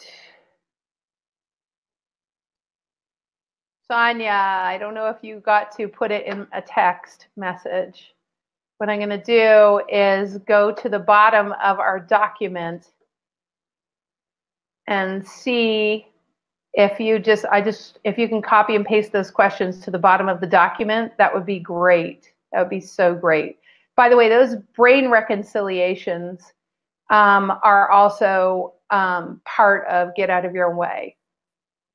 So here's someone who asked a question. She said, I know your time is very precious, but I wonder if you could spare a moment during the webinar, during the workshop, to address the topic of energetic grounding, healthy lower chakras, and how it affects our capacity to hear our inner guidance. And also how grounding may or may not assist in bringing our heart's calling into a material 3D world. So first, we have to make sure that we have the same. So this is an interesting conversation around grounding. So everything I talked about today is in a whole new world of awakening. The concepts and tools that we use are metaphysical tools that came to me through a series of channeled sessions. So the concept of grounding is not something that we actually work. We would rather have you be open. However, in the definition of grounding, what I'm going to use is a different word, okay? The word is that you're desplintered, that you're fully integrated. So instead of grounding, which is a concept from other kinds of work that we get taught, we're going to unicorn this, because if we use the word grounding, too many people have too many preconceptions of what that means. We're going to use a new word because it means something different. To actually end being pulled by the shoulds, musts, and have tos that we've been taught, like, oh, mommy, I'm really upset. You know, somebody hurt me at school. And then in the back of your mind is, oh my God, I have to solve that. I'm such a bad mother. Why do they feel bad? Or your husband's looking for a job and or your wife is looking for a job and they really need a job and they're having such a struggle and you're worried about that. Or we get pulled by the government is doing all these crazy things and we get pulled. Sometimes we don't even know that we're being pulled. That's called being splintered. It's like splintering all your energies off, trying to micromanage the universe. And I have news for you. There already is a general manager of the universe and you're not it, and it wants his job back, okay? So what we want to do is we want to actually let all that stuff be outside of us and disconnected from us. And then we bring back all the splintered pieces of ourselves such that we could be fully present in the moment. Bringing back all the splintered pieces of yourself is different than grounding. It's got more exponential oomph to it, because that means you're bringing back innate abilities that the resources have been used for stuff out there. So if I ask the question differently, how grounding may or may not assist in bringing our heart's calling into the material 3D world. Here's something about bringing our heart's calling into the 3D world that's just so crucial. Our heart's calling is already being done by you. You are already doing your heart's calling. It's so funny when we do the program Flight School. Okay, Flight School is like the next step from Get Out of Your Own Way. Flight School is a year-long immersion in embodying all that you are and why you're here, right? So if anyone wants to do Flight School or hear more about it, you've got to do Get Out of Your Way first. So, but bringing that purpose to fruition, just think about what part of us, we get a little anxious about, I got to get on with it. I got to get on with it. Well, there's this exercise in Flight School that I want to share with you right now that is so powerful. And I just remember being in Mont Tremblant with last year's group. And we were sitting around the table and we were having this most amazing conversation about, we're talking about each other's gifts And of course, I threw a monkey wrench into the conversation. This is one of those right brain, left brain, new aha experiences. Actually, me talking about desplintering yourself and fully integrating versus grounding is one of those other, it's like a deeper understanding, right? So the same thing happened around this table as we were talking about what are your gifts, i.e., what is your purpose? What's your piece of the puzzle of heaven on earth? Who are you? Why are you here? And each person got to tell one person, after spending 6 months with them already, who they are and what they see. And the monkey wrench I threw into the middle was, how about we stop looking for our gifts? And how about we start saying you are the gift? You see, because it became very apparent that you're already being the gift that you are. And that is your heart's calling. Your heart's calling is not the career you have or the job you have. That's how people take themselves off track. And so they splinter themselves, again, splintering, by looking for the thing that would be the one thing that's really their heart's expression when you're already doing it. As we went around the table, there was one woman, Glenda, she might even be here today, and we had this great conversation around, she just is the love, and her superpower is the love that she emanates. She affects everybody. She just is this unconditional being, but she had grown up very having to pursue, like achieving goals or having it be this very linear direction of how you get to the place where you do what you're supposed to do. And she became a physiotherapist. And she followed people with very linear models. Meanwhile, she's just like a heart with legs. And that the answers will come to her as long as she bees the gift that she is, which is a heart with legs. And it wouldn't matter if she was a grocery bagger or a physiotherapist, but God bless the lucky people that get to go to her as a physiotherapist. You understand the distinction? So I hope that it makes some sense. And Vera, hello, St. Louis.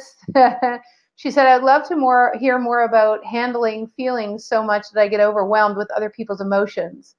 So the reason we get overwhelmed with other people's emotions, gorgeous, is because we perceive that it's really, okay, just look and see if this is you. I'm not saying this is you, although I do holographically see, so I can see what's going on. But let's just play so that we're playing with everyone and not just you, because ask yourselves, you guys, for those of you who have been really sensitive or you've called yourself an empath, let's even change the language empathic. What if you're super sensitive? Okay, let's just say, what if you were born with your telomeres, like you're this amazing creator. If you're an amazing creator and you were born to be a unicorn, or a leader, you'll have your telomeres wide open and you'll be like, when you're born, you'll be like, oh my God, I can't wait. This is gonna be so good. And you get all excited about being here on the planet, a little bit shocked by how it isn't what you thought it was. But then people around you start behaving, even when you were little, in ways that are a little bit shocking. It's a little bit affrontive and a little bit like, oh, you get jarred. So it's one of those neurosynaptic highway moments where you get sent off. So now what you make up is, okay, in order that I don't get shocked, what I'm going to do is I'm going to be preemptive. So you make a decision in your mind and you tell your body, I'm going to be preemptive. What I want to do is I want to feel what's going on with everyone around me so that I'm not shocked by events. So I'm going to feel everything so that I'm not shocked, because that feeling of shock is really traumatizing. I don't want to be traumatized anymore. So now your body listens and it says, okay, and you start becoming even more sensitive. And you start picking up on people's feelings and all of these disharmonies around you. And before long, you're overwhelmed because you're not just feeling your feelings, you're feeling everybody's feelings. Do you see what I'm saying? How we shift that, and we will definitely do this and get out of your way to a thriving body. This is one, it's such a great question, Vera, because when you actually make this permanent cellular shift, it is so freeing. But what there's time to share about here is, imagine if you could undo that decision to feel everybody else's stuff, and imagine there was a way to reconcile the decision, whatever decision you made. I'm not saying that's the decision you made, but whatever decision that caused your biochemistry to leave you wide open to feel everybody else's stuff. Oftentimes those kinds of things are because of safety, but me telling you what it is does not change it. Us making a reconciliation that has you understand it differently entirely is, so now we've kind of described why it happens, but understanding why just gives you a really good explanation for how come you get overwhelmed, but it's possible to actually free yourself from that overwhelm. Trust me, being a seer and being a holographic reader, I used to be that way all the time. I had no idea how much I was being pummeled. My sweetie didn't realize how much he was being pummeled. He's like a shaman to his core, and he felt every little thing, everything, unbelievable. And as he's realized how sensitive he is, he just comes back around to putting it all outside of him because of the reconciliations we've done in his, together. So does that make sense to you? Do you understand why we do that?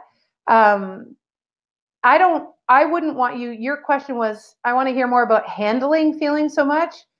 I am going to reframe your question and say, I would want to know how to free myself from, I would ask a different question. How do I feel just what's necessary to feel? The other part of it that I can see specific to you, Vera, is that you were born to build bridges. And so your wiring already was defaulted for feeling disharmony. And you can still have freedom. You only want to feel the disharmony that you have the capacity to build bridges for, not every disharmony. And that is entirely possible. So I hope that helps. Heather says, what if you had so little safety growing up that it traumatized and splintered a part of you to dissociated to allow for the work of transmuting? It doesn't matter. It doesn't matter how unsafe your life seemed to be. As you don't have to, okay, so I'm going to say something shocking, Heather, okay? You do not, okay. The ego collective consciousness, so the collection of all humanity's fears, is an entity itself. It doesn't want us to find a way because it doesn't want to die. Every metaphysical idea, every concept, every paradigm, like an ego, lives. It's a living, breathing being. And the ego doesn't want us to find faster and newer ways to be able to transmute the old. So it distracts us and it splinters us and it brings our deepest worries to the forefront just when we're starting to write that book, or just when we're starting to come to get out of your way, or just when and it's like consciousness is saying, we're testing you.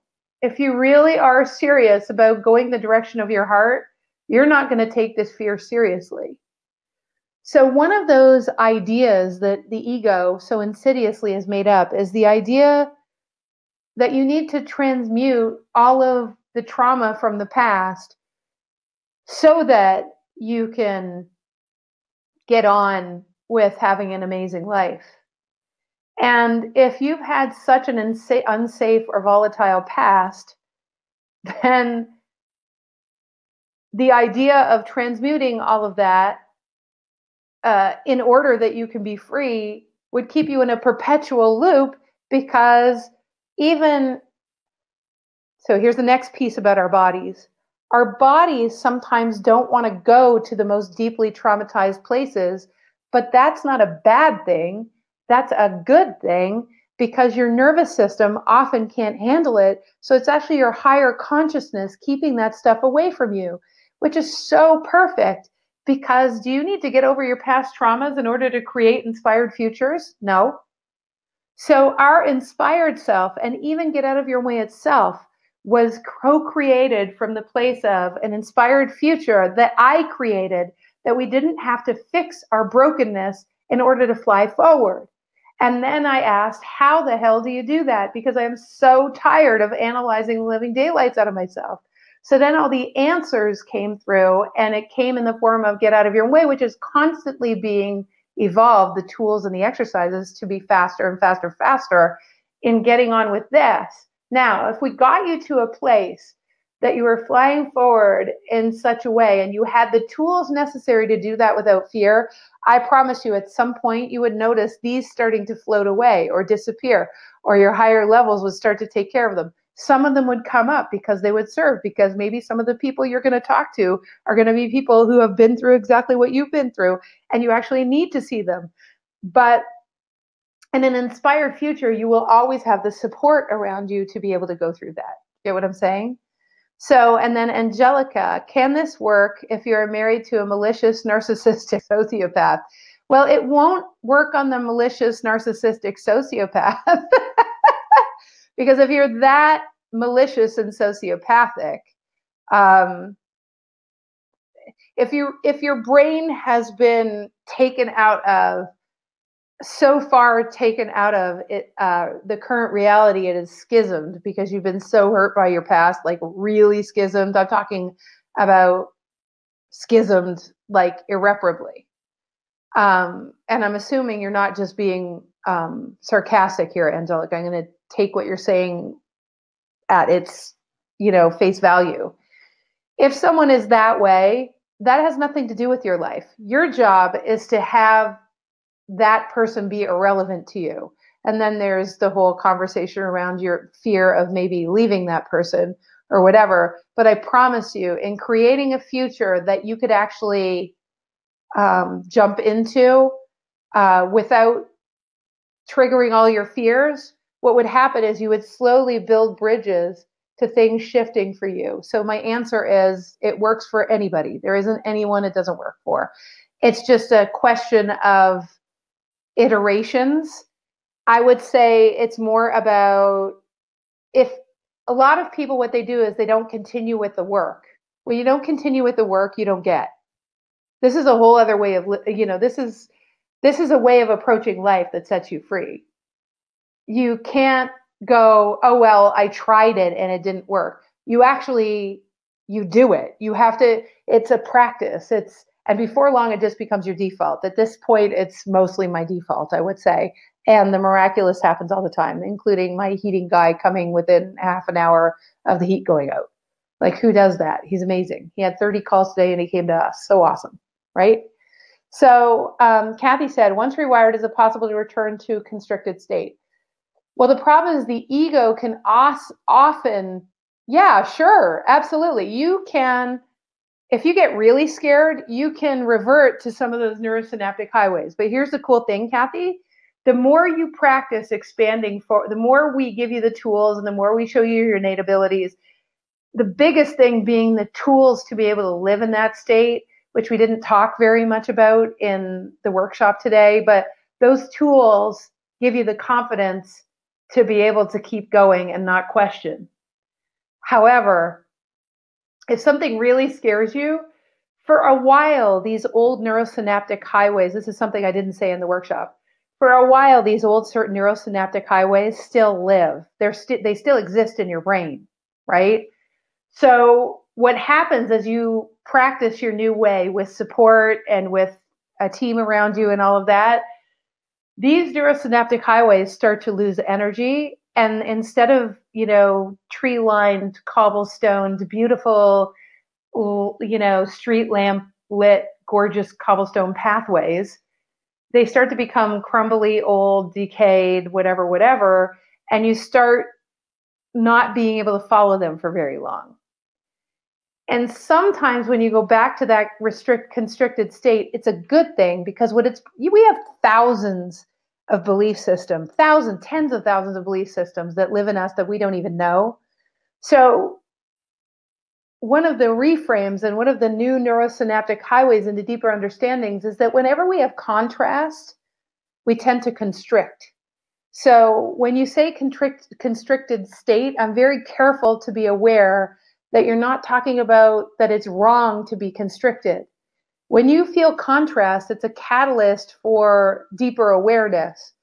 It's okay to be temporarily constricted in order to feel bad enough that you desire that new awareness. It's just the amount of time you stay in the constricted state rather than that. We're not designed to be constantly happy and have rainbows coming out our butt. Actually, I should have said that earlier. That's not how human beings, we're creators. You need contrast. So you're going to have it. It's just the amount of time you stay in the upset about the contrast. If you're even upset at all, you don't even need to be upset about contrast. You could just have contrast and go, wow, I'm really excited now. But how do you make it your default to get really excited about that contrast? So we'll definitely talk about that. So Annette says, if I'm hearing inspired guidance, I'm not aware of it. It's difficult to quite, okay. I love it. Annette, favorite question so far. It's my favorite question so far. So brilliant.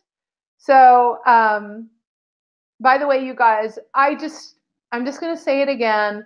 Get out of your own way to Thriving Body. I just cannot recommend it more strongly, to be surrounded by a community, to not do it by yourself. If you want to make the shifts, that's what we're here for. And I am so excited to pay it forward to you. And Annette, your comment is making me inspired. The question, if I'm hearing inspired guidance, I'm not aware of it. So, best question ever. Wish I had answered it earlier, but I'll answer it now. You don't have to hear inspired guidance. This is the magic of where we're going to get to, Annette. This is like my favorite thing. It's not about hearing voices or seeing or anything. Guidance is actually so simple that people don't get it. It's actually that it's not, see, our brain wants to make it complicated, that we hear things or that we get signs. Sometimes you get signs, but mostly people misinterpret signs. They get a sign that matches their vibration or that matches the idea that they just made up, wherever they're vibrating. And the problem is it's not a sign. It's just a validation of your being a dingbat, or a validation of, like, you know when something's a sign because it feels expansive. If it validates a fear, it's because you're vibrating your fear a lot, and it's just reflecting your fears. But how do you know it's not hearing? Consciousness loves you so much. The language of consciousness is so obvious and simple that we miss it. That's the problem. And that's the deeper cut of this program, is that you're going to learn that it's so much simpler than what you thought. That it's not about hearing or seeing, and you don't have to become a guru, and you don't have to live on a mountaintop, and you don't have to do all those things. That life loves us so much that it's in the living with what presents and dancing with what comes in the immediate, which is not the way we live, that you are entirely guided directly by life in a way that is so non-intellectual that you don't even have to think about it. Me saying that, everyone right now, what happens to people when I say that is they try to figure out what I just said, or they're trying to liken it to something else, because that's what the human brain does. It wants to know what the hell I'm talking about. But you have to understand that, you know, when I was guided in an airport to just do exactly what presents, they were trying to show me what I'm talking about right now. The ridiculousness of the amount of flow I got to experience, all the way from meeting the guy who got my seat in business class, having to take a 5-hour flight and sit in the middle in economy because I fly a lot and I'm tall and it's very uncomfortable. Then the guy that got my seat in first class came back, and he did, like, the chances of me sitting beside his friend that he needed to talk to, he said, would you like to go to first class? Because I need to sit beside my friend out of all those hundreds of people on the plane, telling me, and the fact that I had already put my bags in first class while the you know, the flight attendant wasn't looking, which you're not allowed to do, that my bags were already there. And the fact that I had said, when I saw the little doggy sitting beside, you know, this woman sitting on the woman's lap in first class, and saying, oh, I'd love a dog to sit on my lap. Oh, that'd be so awesome during a flight. That the seat that he gave me for free that I didn't have to pay for was beside the woman with the dog. And as soon as I sat down, the dog jumped in my lap. And I did sit with the dog on my lap with my luggage in first class. That kind of flow is not because I was told to do stuff. It's because I was doing exactly what life was giving me, and they were trying to show me how simple it is when I actually just show up for what's presenting. And a lot of you are like, oh, I sort of get. You don't, until you live it, it's really hard to get. And we're going to do that and get out of your own way. So I hope that assists you, and that to kind of get a sense of that it's not about hearing. And Neil, thanks for your comments. And Beverly, I love you. Can't wait to see you in Mexico. I love that, you guys. I love all your comments. I love reading them. Okay. Donna says, I was told I couldn't read and was not smart enough when I was a child. I fought long and hard. Oh my gosh. Yeah, I feel I'm understanding on a new level. Yes, you are a unicorn, dear Donna. I hope we get to give you a big hug in person. So, so great. And nice to see you here, Sonia, over in Sweden. So great. And you're so welcome, Donna. So I'm going to answer a last question or so.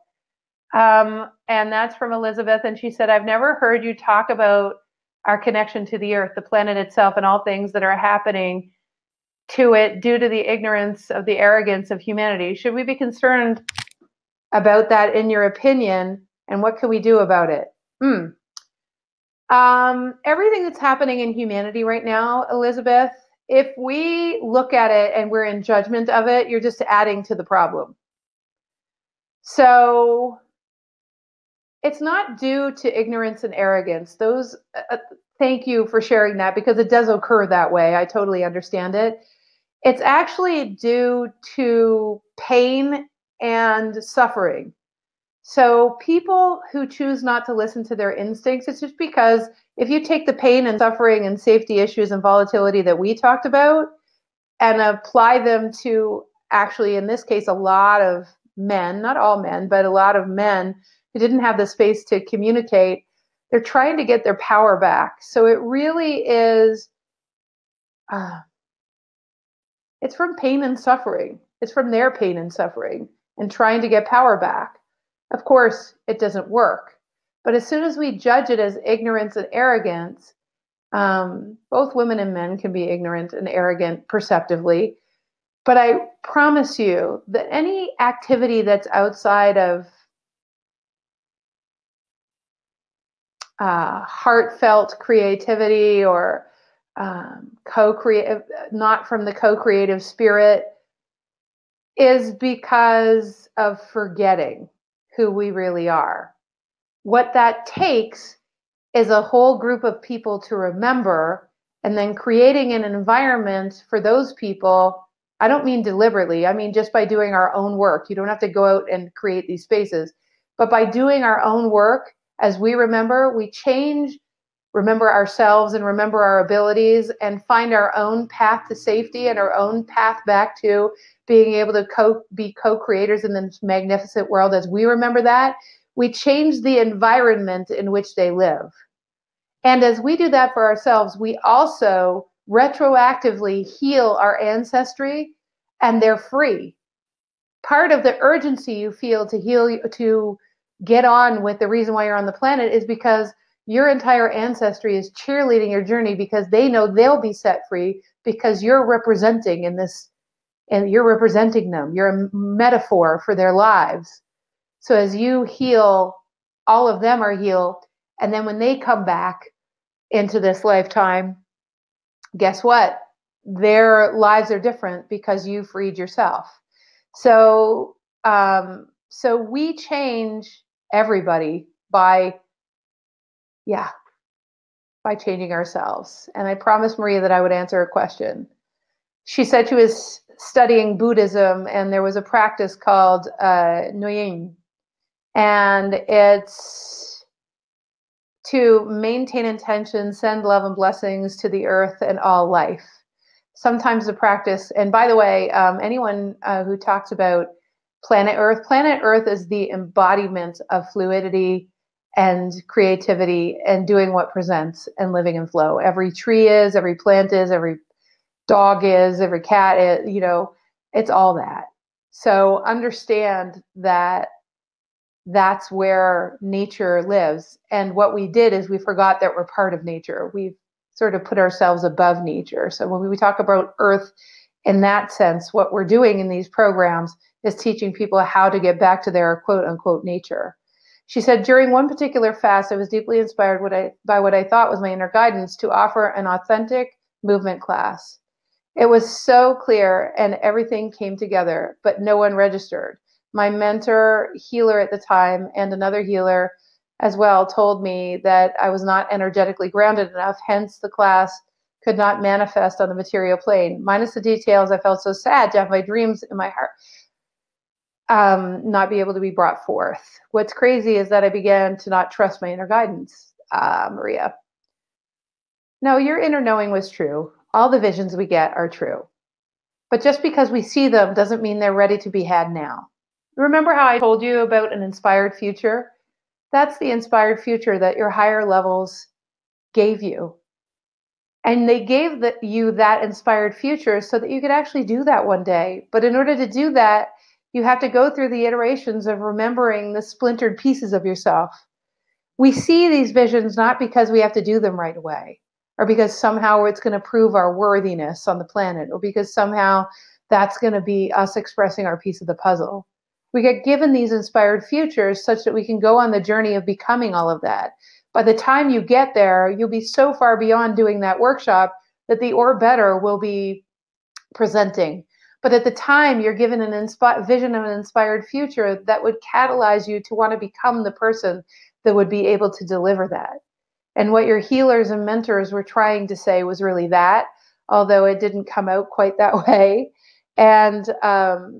And your guidance was right on. I think that's a brilliant future to live into that would offer you the obvious next steps. So I hope that assists. All right, guys. I love you all. Thanks for sticking around so long. Just so blessed. Please consider coming to do Thriving Body. I would love to show you all these mechanisms and twists and turns and the different iterations. And I'm so grateful for each of your sharings. And Sonia, thank you for being here and holding the space. Susan, she says, the remembrance of how it feels to be me without the influence of who I am not that had been dictated by others. Exactly. What we want to do is make a permanent cellular shift so this just doesn't become this, oh, I had this amazing conversation and workshop, that we actually get to install this new default such that it becomes a whole new way of living your life. And Mary, you're so welcome for opening some portals. Yay! Annette, love you. And you are so welcome, Maria, and everybody else. Happy birthday, Maria. Yay. And Naomi, there will be a downloadable version of this. What I am going to ask, and Angelica, thank you for your great question around creating new system of so that could be an inspired future for you, Angelica. I know lots of people that are already doing that. I'd love to introduce you. So people are already creating those things because they're being catalyzed the same way you are. So guys, there will be a downloadable link. Absolutely. I don't know if it's downloadable. I'm pretty sure it's downloadable. It'll be on YouTube. Please absolutely spread the word. One of the things that we don't do a lot of is we don't do a lot of pummeling people with stuff. Everything we do is around trusting those same cells in your infinite wisdom, that this journey isn't just about us, but it's about spreading this information forward such that all of humanity can be touched by it.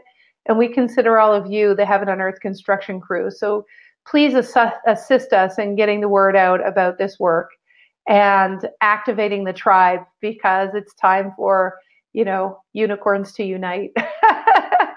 And that we all would come from that life of living through infinite wisdom. So we appreciate every single share, and we're so appreciative of your generosity that way, in running a business in a way that's much more congruent with our hearts. So please do pay the information forward. Sabina, wonderful to see you here. Christina, love you. Jennifer, all of you, everyone who's here. Carrie, and all of the people who I'm seeing. Neil, Marie, Jeanette, Kathy, big hugs, lots of love, and let's just light up this world together.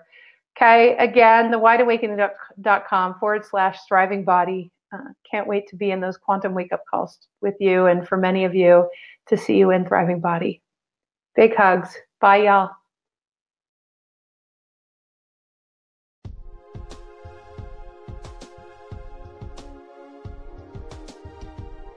Thank you for joining us for the Break Free workshop. For more information on Get Out of Your Own Way to a Thriving Body, please visit www.thewideawakening.com/thriving body.